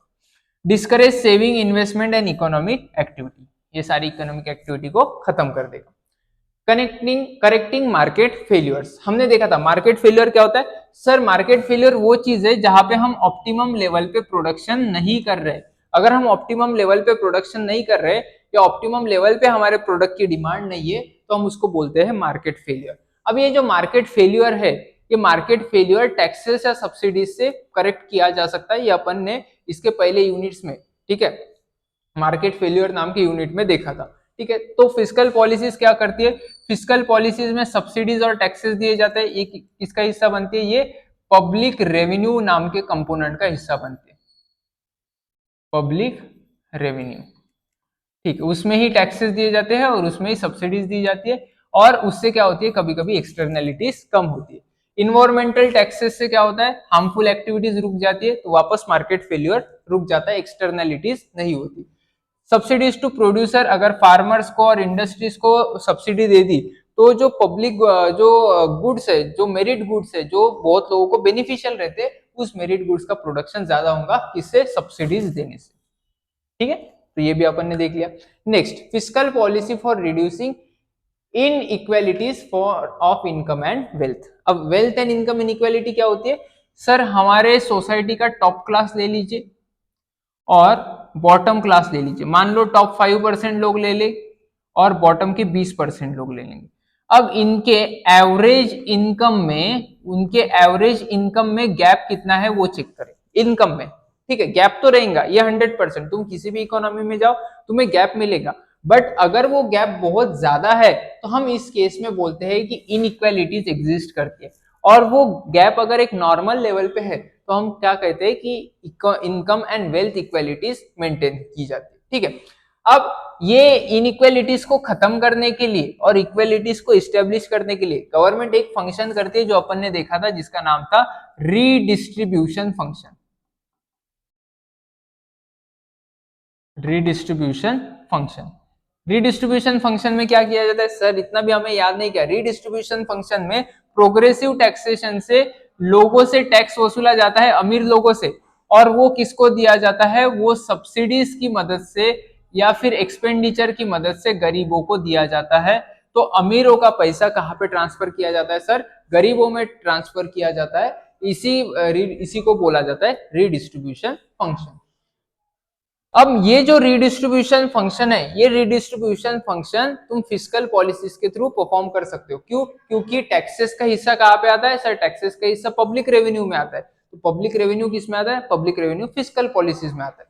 तो अगर तुम्हें रीडिस्ट्रीब्यूशन करना है तो तुम्हें फिस्कल पॉलिसीज में चेंजेस करने पड़ेंगे, या फिर उल्टा बोल सकते हैं कि फिस्कल पॉलिसीज में चेंजेस करने से रीडिस्ट्रीब्यूशन होता है। ठीक है, socio economic issues such as illiteracy, poverty, unemployment and inequality by deliberately changing tax rate, tax structure and levels and direction of public spending। वो बोलेंगे कि हम टैक्स का रेट चेंज करेंगे, अमीर लोगों से ज्यादा टैक्स वसूलेंगे और पब्लिक स्पेंडिंग जो करेंगे वो गरीबों पे करेंगे। तो जिससे क्या हो जाएगा, एक सोशियो इकोनॉमिक इक्वालिटी डेवलप हो जाएंगी, इलिटरेसी, पॉवर्टी, अनएम्प्लॉयमेंट, ये सारी चीजें क्या हो जाएगी, घट जाएंगी। ठीक है, अब स्ट्रेटेजी क्या रहती है, ये रीडिस्ट्रीब्यूशन फंक्शन की स्ट्रेटेजी क्या रहती है, टू मेथड या टू वे स्ट्रेटेजी रहती। सबसे पहले प्रोग्रेसिव टैक्सेशन। प्रोग्रेसिव टैक्सेशन यानी क्या, प्रोग्रेसिव टैक्सेशन यानी जैसे जैसे पर्सन का इनकम बढ़ते जाता है वैसे वैसे ज्यादा हिस्सा, ज्यादा परसेंटेज ऑफ टैक्स उस पर लगाया जाता है। जैसे अगर 2.5 लाख के अंदर या 3 लाख के अंदर तुम कमा रहे हो तो 0% टैक्स, 3 से 5 लाख कमा रहे हो तो 5% टैक्स, 5 से 10 लाख कमा रहे हो तो 20% टैक्स। एग्जाम्पल के लिए 10 लाख के ऊपर कमा रहे हो तो 30% टैक्स। तो ये टैक्सेस, इसी को क्या बोला जाता है, प्रोग्रेसिव टैक्सेस। मतलब अमीर लोगों से सर ज्यादा परसेंटेज ऑफ टैक्स वसूल किया जा रहा है। तो पहली तो स्ट्रेटेजी ये होती है कि अमीर लोगों से ज्यादा टैक्स वसूल करो, कैसे, प्रोग्रेसिव टैक्सेशन लगा के। ठीक है, wealthier individual pay higher tax in ensuring equitable contribution. फिर जो इनडायरेक्ट टैक्स होता है, जीएसटी जैसे टैक्स, वो तो सर किसी पर्सन पे नहीं लगाते, वो तो गुड्स एंड सर्विसेज पे लगाते। तो क्या करो, ये जो लग्जरी आइटम्स है जो अमीर लोग खरीदते हैं, लग्जरी आइटम्स, उस पे ज्यादा जीएसटी लगा दो, और जो बेसिक नेसेसिटीज है जैसे सॉल्ट वगैरह हो गया, उस पे कुछ भी टैक्स मत लगाओ या बहुत कम टैक्स लगा दो। सो जीएसटी में लग्जरी आइटम्स पे ज्यादा टैक्सेस लगा दो और जो बेसिक नेसेसिटीज है उस पे कम टैक्सेस लगा दो। जिससे क्या हो जाएगा, अमीरों को वापस ज्यादा टैक्स या ज्यादा जीएसटी पे करना पड़ेगा और गरीबों को कम जीएसटी पे करना पड़ेगा। इस स्ट्रेटेजी के इस पार्ट का सार क्या निकलता है, कंक्लूजन क्या निकलता है कि सर अमीर लोगों से ज्यादा पैसा वसूल किया जाएगा और जो गरीब लोग हैं, जो मिडिल क्लास लोग हैं, उनसे कंपैरेटिवली कम पैसा या कम टैक्स वसूल किया जाएगा। ये बिक गई है गवर्नमेंट, अब गवर्नमेंट में कुछ नहीं है। अब ये जो पैसा गवर्नमेंट के पास भर भर के आएगा अमीर लोगों से, उस पैसे का सेकंड पार्ट ऑफ स्ट्रेटेजी में यूटिलाइजेशन करेंगे। क्या है, targeted public expenditure, welfare program directed at elevating poverty and improving living standards of disadvantage group. यानी जो बहुत ही लोअर क्लास लोग हैं, बहुत लोअर लेवल्स ऑफ सोसाइटी में जो लोग आ रहे हैं, उनके ऊपर हम ये अमीरों से लिया हुआ पैसा खर्च करेंगे, ज्यादातर उन पे फोकस करेंगे। ठीक है, एग्जाम्पल, हम उन्हें फ्री और सब्सिडाइज हेल्थ केयर प्रोवाइड करेंगे, गवर्नमेंट हॉस्पिटल्स, एजुकेशन प्रोवाइड करेंगे पब्लिक स्कूल्स, ठीक है।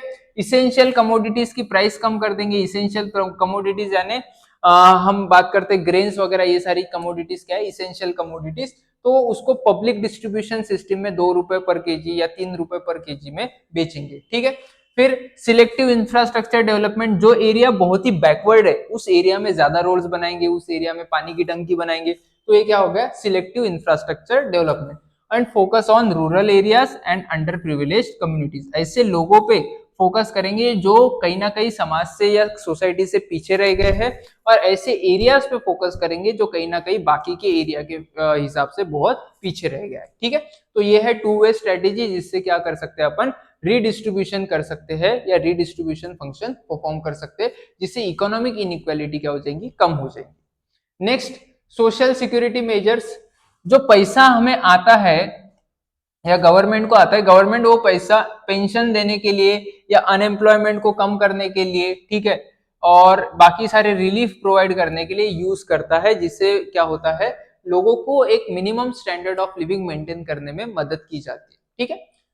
नेक्स्ट, सब्सिडाइज प्रोडक्शन, कभी कभी ऐसे गुड्स जो गुड्स सब कंज्यूम करते हैं, मतलब सर लोअर क्लास भी कंज्यूम करता है, मिडिल क्लास भी कंज्यूम करता है, अपर क्लास भी कंज्यूम करता है, तो ऐसे गुड्स मास स्केल में प्रोड्यूस किए जाते हैं और उनपे सब्सिडीज प्रोवाइड की जाती है ताकि उनकी मार्केट प्राइस क्या हो जाए, कम हो जाए।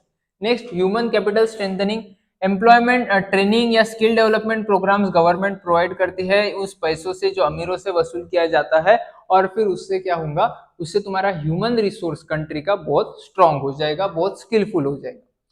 चैलेंजेस एंड कॉशन, अब चैलेंज क्या है, रीडिस्ट्रीब्यूशन फंक्शन में चैलेंज सबसे मेन यही है कि अगर तुम ज्यादा टैक्स वसूल करोगे अमीर लोगों से, तो वो बोलेंगे कि हम जो प्रोडक्शन एक्टिविटी इस इकोनॉमी में कर रहे हैं, वो प्रोडक्शन एक्टिविटी हम इधर से निकालेंगे और किसी दूसरे इकोनॉमी में या किसी दूसरे कंट्री में करना स्टार्ट कर देंगे, ठीक है।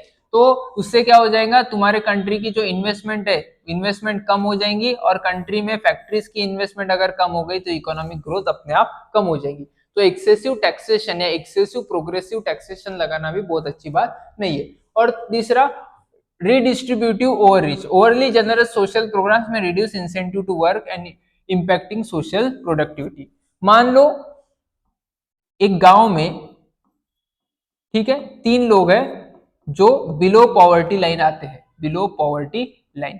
अब गवर्नमेंट ने क्या किया, गवर्नमेंट ने अमीरों से पैसा वसूल किया और इन गरीबों को देना चालू किया, और इन गरीबों को बिलो पॉवर्टी लाइन होने की वजह से मान लो इसको 7,000 रुपए पर मंथ आने लगा, ठीक है, इसको 7,000 रुपए पर मंथ आने लगा, और इसको भी 7,000 रुपए पर मंथ आने लगा पैसा, ठीक है, पब्लिक डिस्ट्रीब्यूशन सिस्टम से, प्लस गुड्स एंड सर्विसेज जो इसेंशियल नेचर की है वो भी उसे फ्री में मिलने लगी। तो इससे क्या हो जाएगा, इससे ये बोलेंगे कि देखो हमें हमारा स्टैंडर्ड ऑफ लिविंग मेंटेन करने के लिए या मिनिमम स्टैंडर्ड जो हम मेंटेन करना चाहते थे उसके लिए तो हमें पहले से ही गवर्नमेंट फ्री में पैसा दे रही है, तो हम काम क्यों करें। तो इसकी वजह से क्या हो जाएगा, ये पैसे का बेनिफिट तो उठाएंगे, और क्या हो जाएगा, जो तुम्हारा लेबर फोर्स अवेलेबल था किसी गांव में, वो लेबर फोर्स भी कम हो जाएगा। ये गांव में रियलिटी की सिचुएशन होती है कि जब जिस पीरियड में पब्लिक डिस्ट्रीब्यूशन सिस्टम या बाकी की पॉवर्टी एलिवेशन प्रोग्राम एक हद से ज्यादा हो जाते हैं ना, तो उस गांव में लेबर्स का शॉर्टेज हो जाता है।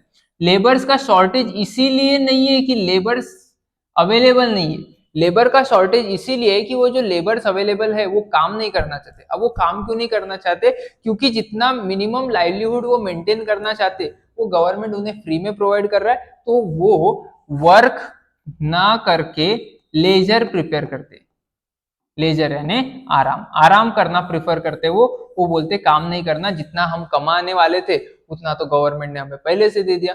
तो ज्यादा ही हद तक अगर तुम ये पॉवर्टी एलिवेशन प्रोग्राम और प्रोग्रेसिव टैक्सेशन लगाओगे और अमीरों का पैसा गरीबों में बांटने की ज्यादा ही कोशिश करोगे, तो एक हद से ज्यादा क्या हो जाएगा, ये नुकसान देना स्टार्ट करेगा और हमारी इकोनॉमी की ग्रोथ कम हो जाएगी, ठीक है। उसके बहुत साइकोलॉजिकल रीजन है, ठीक है, यहाँ पे इंसेंटिव कम हो जाता है कि तुम बहुत मेहनत कर रहे हो और कुछ ना कुछ चीजों का प्रोडक्शन कर रहे हो और प्रॉफिट कमा रहे हो, और गवर्नमेंट उससे बहुत सारा पैसा लेके जा रहा है और किसी दूसरे पर्सन को दे जा रहा है जो काम ही नहीं करना चाहता, तो ऐसे केस में डिसइंसेंटिव होता है। इसके लिए भी ये तो आलसी है ही, ये तो पहले से ही काम नहीं करना चाहता अगर फ्री में पैसा मिले तो, और जो काम करना चाहता था उससे तुमने पैसा छीन लिया तो उसका भी क्या है, मूड ऑफ हो गया, वो भी अभी तुम्हारे इकोनॉमी के लिए प्रोडक्टिव एक्टिविटी नहीं करना चाहता। तो ये जो रीडिस्ट्रीब्यूशन है वो बहुत सेफली लगाना पड़ता है, बहुत सोच समझ के लगाना पड़ता है गवर्नमेंट को, ठीक है। अब लास्ट में देखेंगे limitations of fiscal policy. Fiscal policies क्या क्या काम करती है, कैसे कैसे काम करती है, उसमें क्या क्या कंपोनेंट्स आते हैं, कौन से तरीके की पॉलिसीज होती है, ये सारी चीजें हमने देख ली। बट कभी कभी ये फिस्कल पॉलिसीज हमें डिजायर्ड रिजल्ट प्रोवाइड करने में फेल हो जाती है, उसके कारण होते हैं। सबसे पहले उसमें होता है टाइम लैग। टाइम लैग यानी क्या, जहां पे पॉलिसी लगानी चाहिए थी और जहां पे वो एक्चुअली लगी, इसके बीच में होता है टाइम गैप, या इसके बीच में होता है डिले। और ये डिले से क्या हो जाता है, डिले से सारी चीजें जो जिस समय पे लगनी चाहिए थी उस समय पे नहीं लगती। सबसे पहले होता है रिकॉग्निशन लैग। रिकॉग्निशन लैग यानी हमें फिस्कल पॉलिसी लगानी है, सर हमें प्रोग्रेसिव टैक्सेशन करना है, हमें अमीरों से ज्यादा टैक्स लेके गरीबों में बांटना है क्योंकि वेल्थ इनइक्वालिटी बहुत ज्यादा हो रही है, ये हमें रिकॉग्नाइज होने में टाइम लगता है, गवर्नमेंट को ये समझने में टाइम लगता है कि हाँ अभी पॉलिसी लगानी चाहिए, तो उसको बोलते हैं रिकॉग्निशन लैग। दूसरा आता है डिसीजन लैग। डिसीजन लैग यानी कि ये तो समझ में आ गया वेल्थ इनइक्वालिटी बहुत बढ़ गई है, अब गवर्नमेंट के पास 3 पॉलिसीज है, P1, P2 और P3।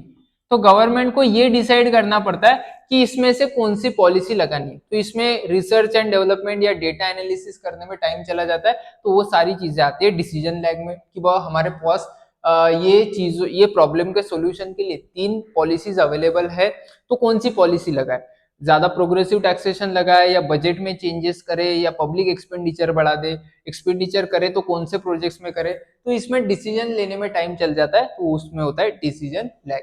अब जब डिसीजन ले लिया कि हमें पॉलिसी 2 परस्यू करनी है, तो ये पॉलिसी 2 परस्यू करने के लिए गवर्नमेंट तो बहुत बड़ी होती है, गवर्नमेंट का एडमिनिस्ट्रेटिव सिस्टम बहुत फैला हुआ होता है, तो सभी एडमिनिस्ट्रेटिव सिस्टम को अपनी अपनी जो स्ट्रेटेजी है, सभी ऑफिसेस को अपनी स्ट्रेटेजी बनानी पड़ती है उस पॉलिसी के अकॉर्डिंग, तो उसमें इंप्लीमेंट करने में, उस पॉलिसी को इंप्लीमेंट करने में टाइम लगता है।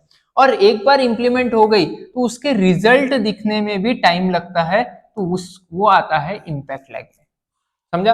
तो पॉलिसी लगानी है कि नहीं लगानी है, ये समझना कि वह पॉलिसी लगाने की जरूरत है, तो वो रिकॉग्निशन लैग में। अब लगानी है तो 3 ऑप्शन अवेलेबल है, उसमें से कौन सा ऑप्शन चूज करना है, वो डिसीजन लैग में। अब लगानी है तो हमारे पूरे एडमिनिस्ट्रेटिव सिस्टम की स्ट्रेटेजी को चेंज करना है या स्ट्रेटेजी बनानी है, तो वो इंप्लीमेंट करने में टाइम लग जाता है। और लास्ट में एक बार इंप्लीमेंट हो गई तो वो लोगों तक पहुंचने को, और लोगों तक पहुंचने पे उनको उनके बिहेवियर में चेंजेस होने को भी टाइम लगता है, तो इसको बोला जाता है इम्पैक्ट लैग, ठीक है। तो पॉलिसी रिकॉग्निशन को recognition lag, evaluate and choosing में ये आता है डिसीजन लैग, ठीक है। Passing legislation, laws and regulations pass करने में और वो पॉलिसीज को एग्जीक्यूट करने में टाइम लग जाता है, तो वो हो गया इम्प्लीमेंटेशन लैग। और विजिबल रिजल्ट्स दिखने में और उसके इफेक्ट दिखने में भी टाइम लगता है, तो वो किस में आएगा, इम्पैक्ट लैग, ठीक है। तो ये सारे लैग्स होते हैं, जिसकी वजह से मान लो कभी कभी क्या होता है, समझना इंटरेस्टिंग चीज है, कभी कभी तुमने बूम में पॉलिसी लगाई थी कि तुम्हारी इकोनॉमी को कंट्रोल करने के लिए, बट ये लैग की वजह से पॉलिसी का इफेक्ट चालू हुआ रिसेशन के वक्त। तो जहां पे हमको इकोनॉमी को ऊपर खींचने के लिए पॉलिसी लगानी चाहिए थी, वहां पे कौन सी पॉलिसी अप्लाई हो गई, इकोनॉमी को और नीचे ढकेलने वाली, तो जिससे क्या हो जाएगा, बहुत ज्यादा निगेटिव इफेक्ट हो जाएगा, हम और रिसेशन में चले जाएंगे। तो एक पॉलिसी अगर गलत समय पे लगा देते हो तो वो पॉलिसी क्या हो जाता है, बहुत इकोनॉमी के लिए हार्मफुल हो जाती है, ठीक है। पॉलिसीज कोई भी गलत नहीं होती, पॉलिसीज कोई भी सही नहीं होती, उसके टाइम के हिसाब से वो इफेक्टिव या इनइफेक्टिव होती है, ठीक है।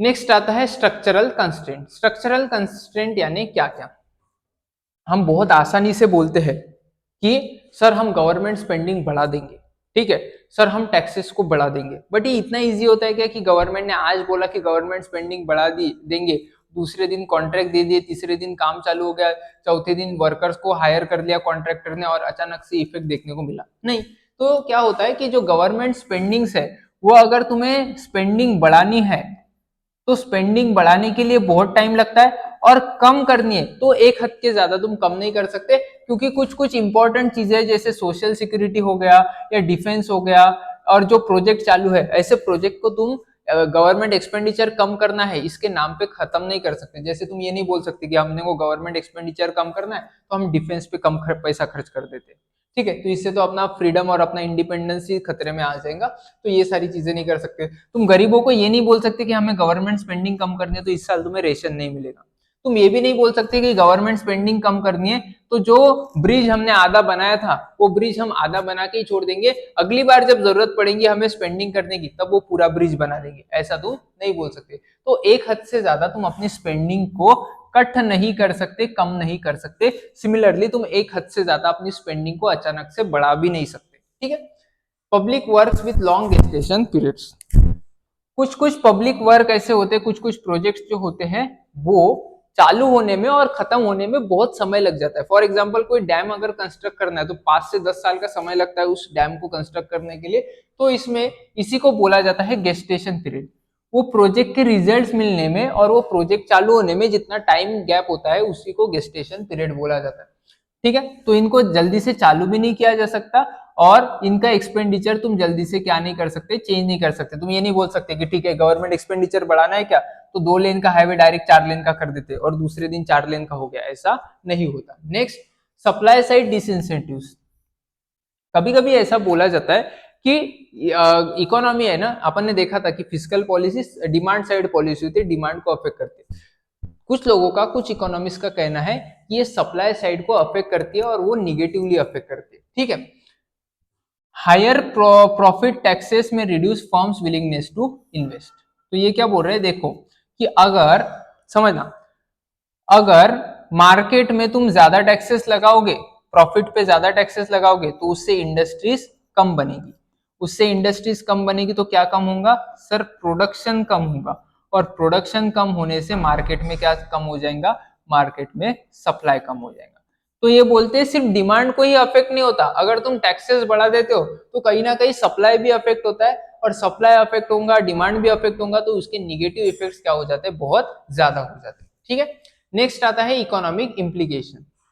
सबसे पहले, increasing public power without simultaneous production growth leads to inflation. Purchasing power, increase in purchasing power, public power नहीं परचेसिंग पावर।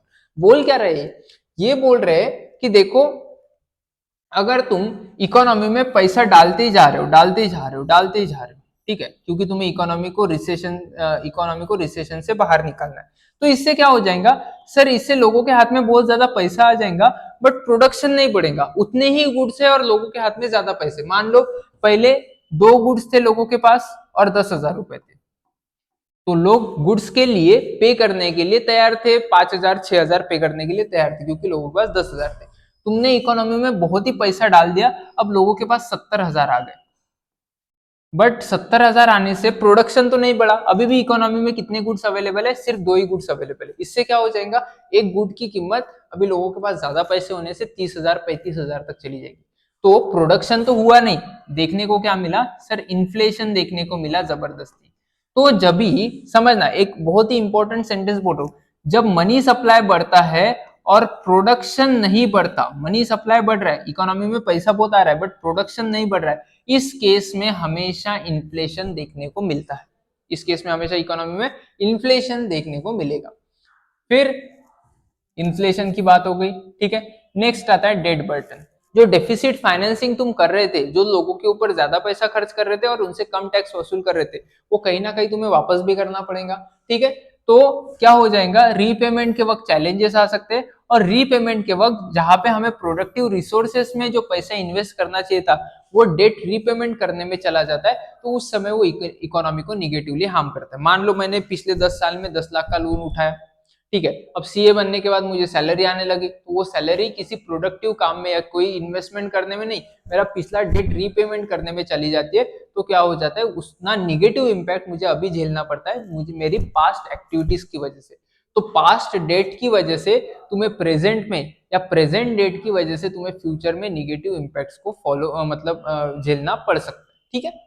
और लास्ट आता है interest rate effect. Government borrowing competes with private sector, raising interest rates and discouraging investment. ये बात हम crowding out effect में करेंगे, ये पॉइंट अपन क्राउडिंग आउट इफेक्ट में कवर करेंगे।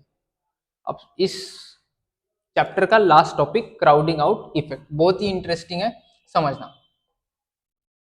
सबसे पहले उसी पॉइंट की बात कर लेते हैं। अब ये तुम्हारी इकोनॉमी है जी सर। इकोनॉमी में क्या है सर? इकोनॉमी में मनी मार्केट है, मनी मार्केट।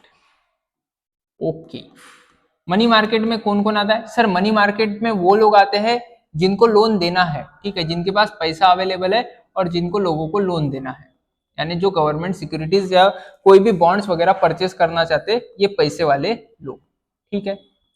और कौन कौन आता है सर? और दो लोग आते हैं, ऐसी प्राइवेट कंपनीज जिनको वो पैसा चाहिए जिससे वो इन्वेस्टमेंट वगैरह कर सके और अपनी कंपनी को आगे बढ़ा सके, और गवर्नमेंट भी आती है सर। और कौन आती है? गवर्नमेंट। क्यों? क्योंकि गवर्नमेंट को अपनी स्पेंडिंग बढ़ाने के लिए भी पैसा चाहिए। तो ये दो लोग कॉम्पीट करते हैं, दो लोग हमेशा क्या करते हैं? कॉम्पीट करते हैं। अब समझना कि गवर्नमेंट ने क्या कर दिया, गवर्नमेंट ने अपने गवर्नमेंट बॉन्ड्स पे इंटरेस्ट रेट बढ़ा दिए। रेट ऑफ इंटरेस्ट क्या कर दिए? बढ़ा दिए। अब गवर्नमेंट ने जैसे अपने बॉन्ड पे रेट ऑफ इंटरेस्ट बढ़ा दिए, तो ये सारा पब्लिक क्या करेगी? अपना पैसा ज्यादा इंटरेस्ट रेट जहां पे मिल रहा है उनको दे देंगी, तो सारा पैसा कहां पे चला जाएगा सर? सारा पैसा गवर्नमेंट के पास चला जाएगा, और पब्लिक कंपनीज के पास कुछ भी पैसा उन्हें एज ए लोन मिलेगा नहीं, और इनका कुछ भी पैसा एज ए लोन उन्हें मिलेगा नहीं, तो उनका प्रोडक्शन, उसका प्रोडक्शन क्या हो जाएगा? प्रोडक्शन कम हो जाएगा। तो कहीं ना कहीं इस प्राइवेट कंपनी को मार्केट से बाहर फेंक दिया। किसने? गवर्नमेंट ने बाहर फेंक दिया। उसी को बोलते हैं क्राउडिंग आउट इफेक्ट। इसको बोला जाता है कि बहुत सारी गवर्नमेंट सिक्योरिटीज मार्केट में आ गई और इन सिक्योरिटीज ने प्राइवेट सिक्योरिटीज को क्या कर दिया? बाहर फेंक दिया, ठीक है। तो ये हो गया क्राउडिंग आउट इफेक्ट, एक तरीके का,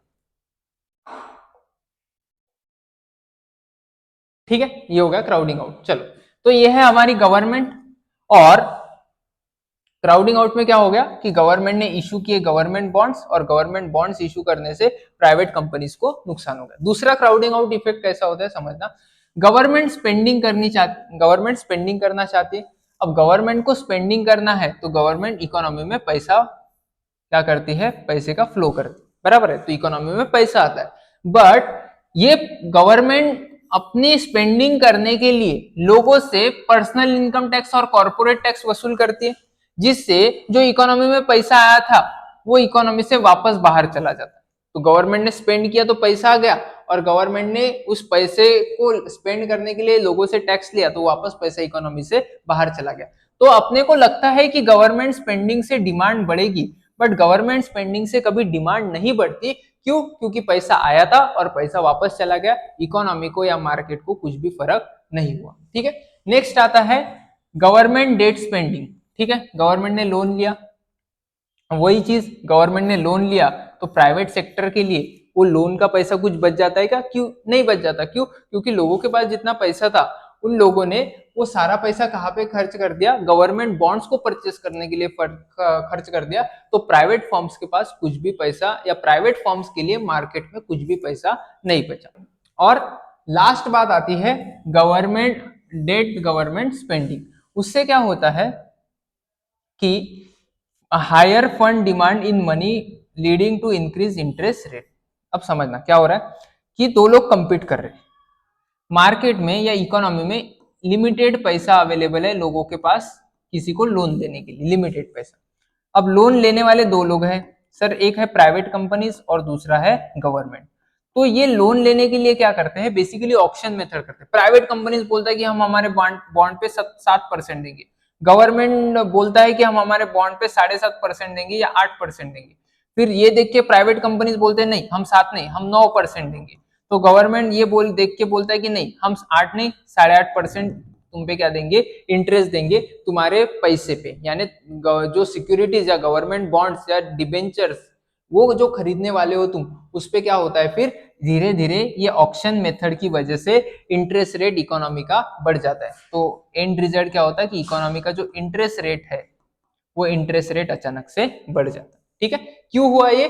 क्योंकि गवर्नमेंट ने अपनी स्पेंडिंग बढ़ा दी। अब उससे वापस वही चीज, स्पेंडिंग बढ़ा दी तो पॉजिटिव इंपैक्ट हो गया, बट नेगेटिव इंपैक्ट क्या हो गया सर? इंटरेस्ट रेट भी बढ़ गए ना। इंटरेस्ट रेट बढ़ेंगे तो प्राइवेट लोगों के पास पैसा नहीं बचेगा, या उनके लिए लोन बहुत महंगा हो जाएगा, और वो फर्दर इन्वेस्टमेंट या फर्दर प्रोजेक्ट में, फैक्ट्रीज में इन्वेस्टमेंट नहीं करेंगे। तो जितनी इकोनॉमी स्पेंडिंग से बढ़ी थी उतनी ही इकोनॉमी ये प्राइवेट सेक्टर की इन्वेस्टमेंट कम होने से नीचे गिर जाएंगी। तो एक बढ़ने से दूसरा कम हो जा रहा है और वो एक दूसरे को निगेट कर रहे हैं, इसी को बेसिकली बोला जाता है क्राउडिंग आउट। ठीक है, इसी को क्या बोला जाएगा? Crowding out. ये डायग्राम को अच्छे से समझना। देखो क्या हो रहा है, पर्सनल टैक्सेस से पैसा इकोनॉमी से बाहर जा रहा है और उतना ही पैसा इकोनॉमी के गवर्नमेंट स्पेंडिंग की मदद से वापस आ रहा है। Net effect zero. Government spending से पैसा आ रहा है, ठीक है, गवर्नमेंट स्पेंडिंग से पैसा इकोनॉमी में आ रहा है, बट प्राइवेट लोगों के पास पैसा ही नहीं बचा, क्योंकि सारा पैसा कौन उठा के लेके गई? गवर्नमेंट लेके गई। तो प्राइवेट सेक्टर नीचे आ जाता है। गवर्नमेंट ने गवर्नमेंट स्पेंडिंग से सेक्टर इकोनॉमी को ऊपर उठाने की कोशिश की, प्राइवेट सेक्टर में इन्वेस्टमेंट कम होने से इकोनॉमी वापस नीचे आ गई, वापस उसी लेवल पे आ गई।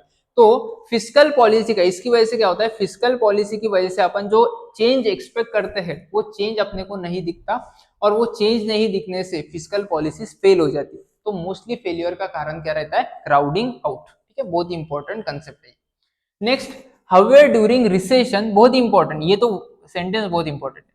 However, during recession, crowding out is less likely to happen as private sector investment is already minimal and thereof there is only insignificant private spending. क्या बोल रहे हैं ये बोल रहे हैं, देखो जैसे कि ये लोग हैं पैसे वाले जो लोन देने के लिए तैयार है, और जनरली मनी मार्केट में, ठीक है, ये सिक्योरिटीज की डिमांड करते हैं, और ये कुछ प्राइवेट कंपनीज है जो उनका पैसा लोन लेने के लिए तैयार है, और गवर्नमेंट है जो उनका क्या लोन लेने के लिए तैयार है, उनका पैसा एज ए लोन लेने के लिए तैयार है। बट ये बोल रहे कि रिसेशन में क्राउडिंग आउट नहीं होता। समझना, रिसेशन में जहां पे इकोनॉमी ऑलरेडी नीचे आ गई है, यहाँ पे क्राउडिंग आउट नहीं होता। क्यों? क्योंकि प्राइवेट सेक्टर वैसे भी इन्वेस्टमेंट करना चाहती ही नहीं है। उस केस में प्राइवेट सेक्टर इन्वेस्ट करना चाहती नहीं नए नए प्रोजेक्ट में, तो प्राइवेट सेक्टर कभी भी कंपटीशन नहीं बनता, और सिर्फ ये रह जाते हैं जिनको पैसा लोन पे देना है, और सिर्फ गवर्नमेंट रह जाता है जिनको पैसा लोन पे लेना है। तो demand is equals to supply यहाँ पे मेंटेन रहता है, जिसकी वजह से इंटरेस्ट रेट्स भी क्या रहते हैं? मेंटेन रहते हैं, स्टेबल रहते हैं। समझना, कौन से केस में? रिसेशन के केस में। क्यों? क्योंकि रिसेशन के केस में वापस वही बात, प्राइवेट सेक्टर क्या नहीं करता? इनके साथ कॉम्पीट नहीं करता। बट नॉर्मल जब अगर बात करोगे तो गवर्नमेंट, प्राइवेट सेक्टर और गवर्नमेंट हमेशा क्या करेंगे? एक दूसरे के साथ कम्पीट करेंगे, और इस कंपटीशन की वजह से इंटरेस्ट रेट बढ़े हुए दिखेंगे। ठीक है, important sentence, moreover during recession phase government will be able to borrow from market without increasing interest rate. वही कि इनफ पैसा, जितना गवर्नमेंट को चाहिए उतना पैसा भी मिल जाएगा, और वो पैसा लेने के बाद मार्केट में इंटरेस्ट रेट्स भी नहीं बढ़ेंगे। तो दोनों चीजें हो जाएंगी, और यही पैसा फिर गवर्नमेंट क्या करती है? वापस इकोनॉमी में स्पेंडिंग करती है, जिसका मल्टीप्लायर इफेक्ट होता है जो अपन ने देखा था, और मल्टीप्लायर इफेक्ट से इकोनॉमी ऊपर उठती है। तो क्राउडिंग आउट हर जगह देखने को मिलता है, बट रिसेशन में कम देखने को मिलता है। तो ये था हमारा पूरा चैप्टर, पूरा यूनिट फिस्कल पॉलिसीज। ठीक है, बहुत इजी यूनिट है, कुछ कंसेप्ट बहुत ज्यादा है, बट इनका जो लॉजिक है वो लॉजिक वही बोलता है कि क्या, कि अगर टैक्सेस कम कर दिए और स्पेंडिंग बढ़ा दी तो इकोनॉमी ऊपर जाएंगी, और उससे उल्टा अगर टैक्सेस को बढ़ा दिया और स्पेंडिंग को कम कर दिया तो इकोनॉमी नीचे आएंगी, या इकोनॉमी को अपन नीचे ला सकते हैं। और गवर्नमेंट हमेशा क्या करती है? इसको बिजनेस साइकिल्स में इंटरफेयर करने के लिए और बिजनेस साइकिल को नॉर्मेलिटी की तरफ लाने के लिए यूज करती है। ठीक है, तो ये होगा फिस्कल पॉलिसी के बारे में। अगले वीडियो में अपन नया चैप्टर स्टार्ट करेंगे। Thanks, love you forever. तांबडी चांबडी ही चमकते उन्हात लाखा लाख आधीचा पांढरा शर्ट खाकी पॅन्ट टाकून मी टकाटक चेहऱ्यावर तेजपणे चक्काचक आवाजात वजनी बोलले ते नाचात म्हणून तर ऐकणारे नाव घेतात हक्कानं। जे तुला डाग दिसतात अंगावर माखलेलो मातीच्या रंगाला, जे पण काही दिलेले देवानं मिरवतोय हक्कानं।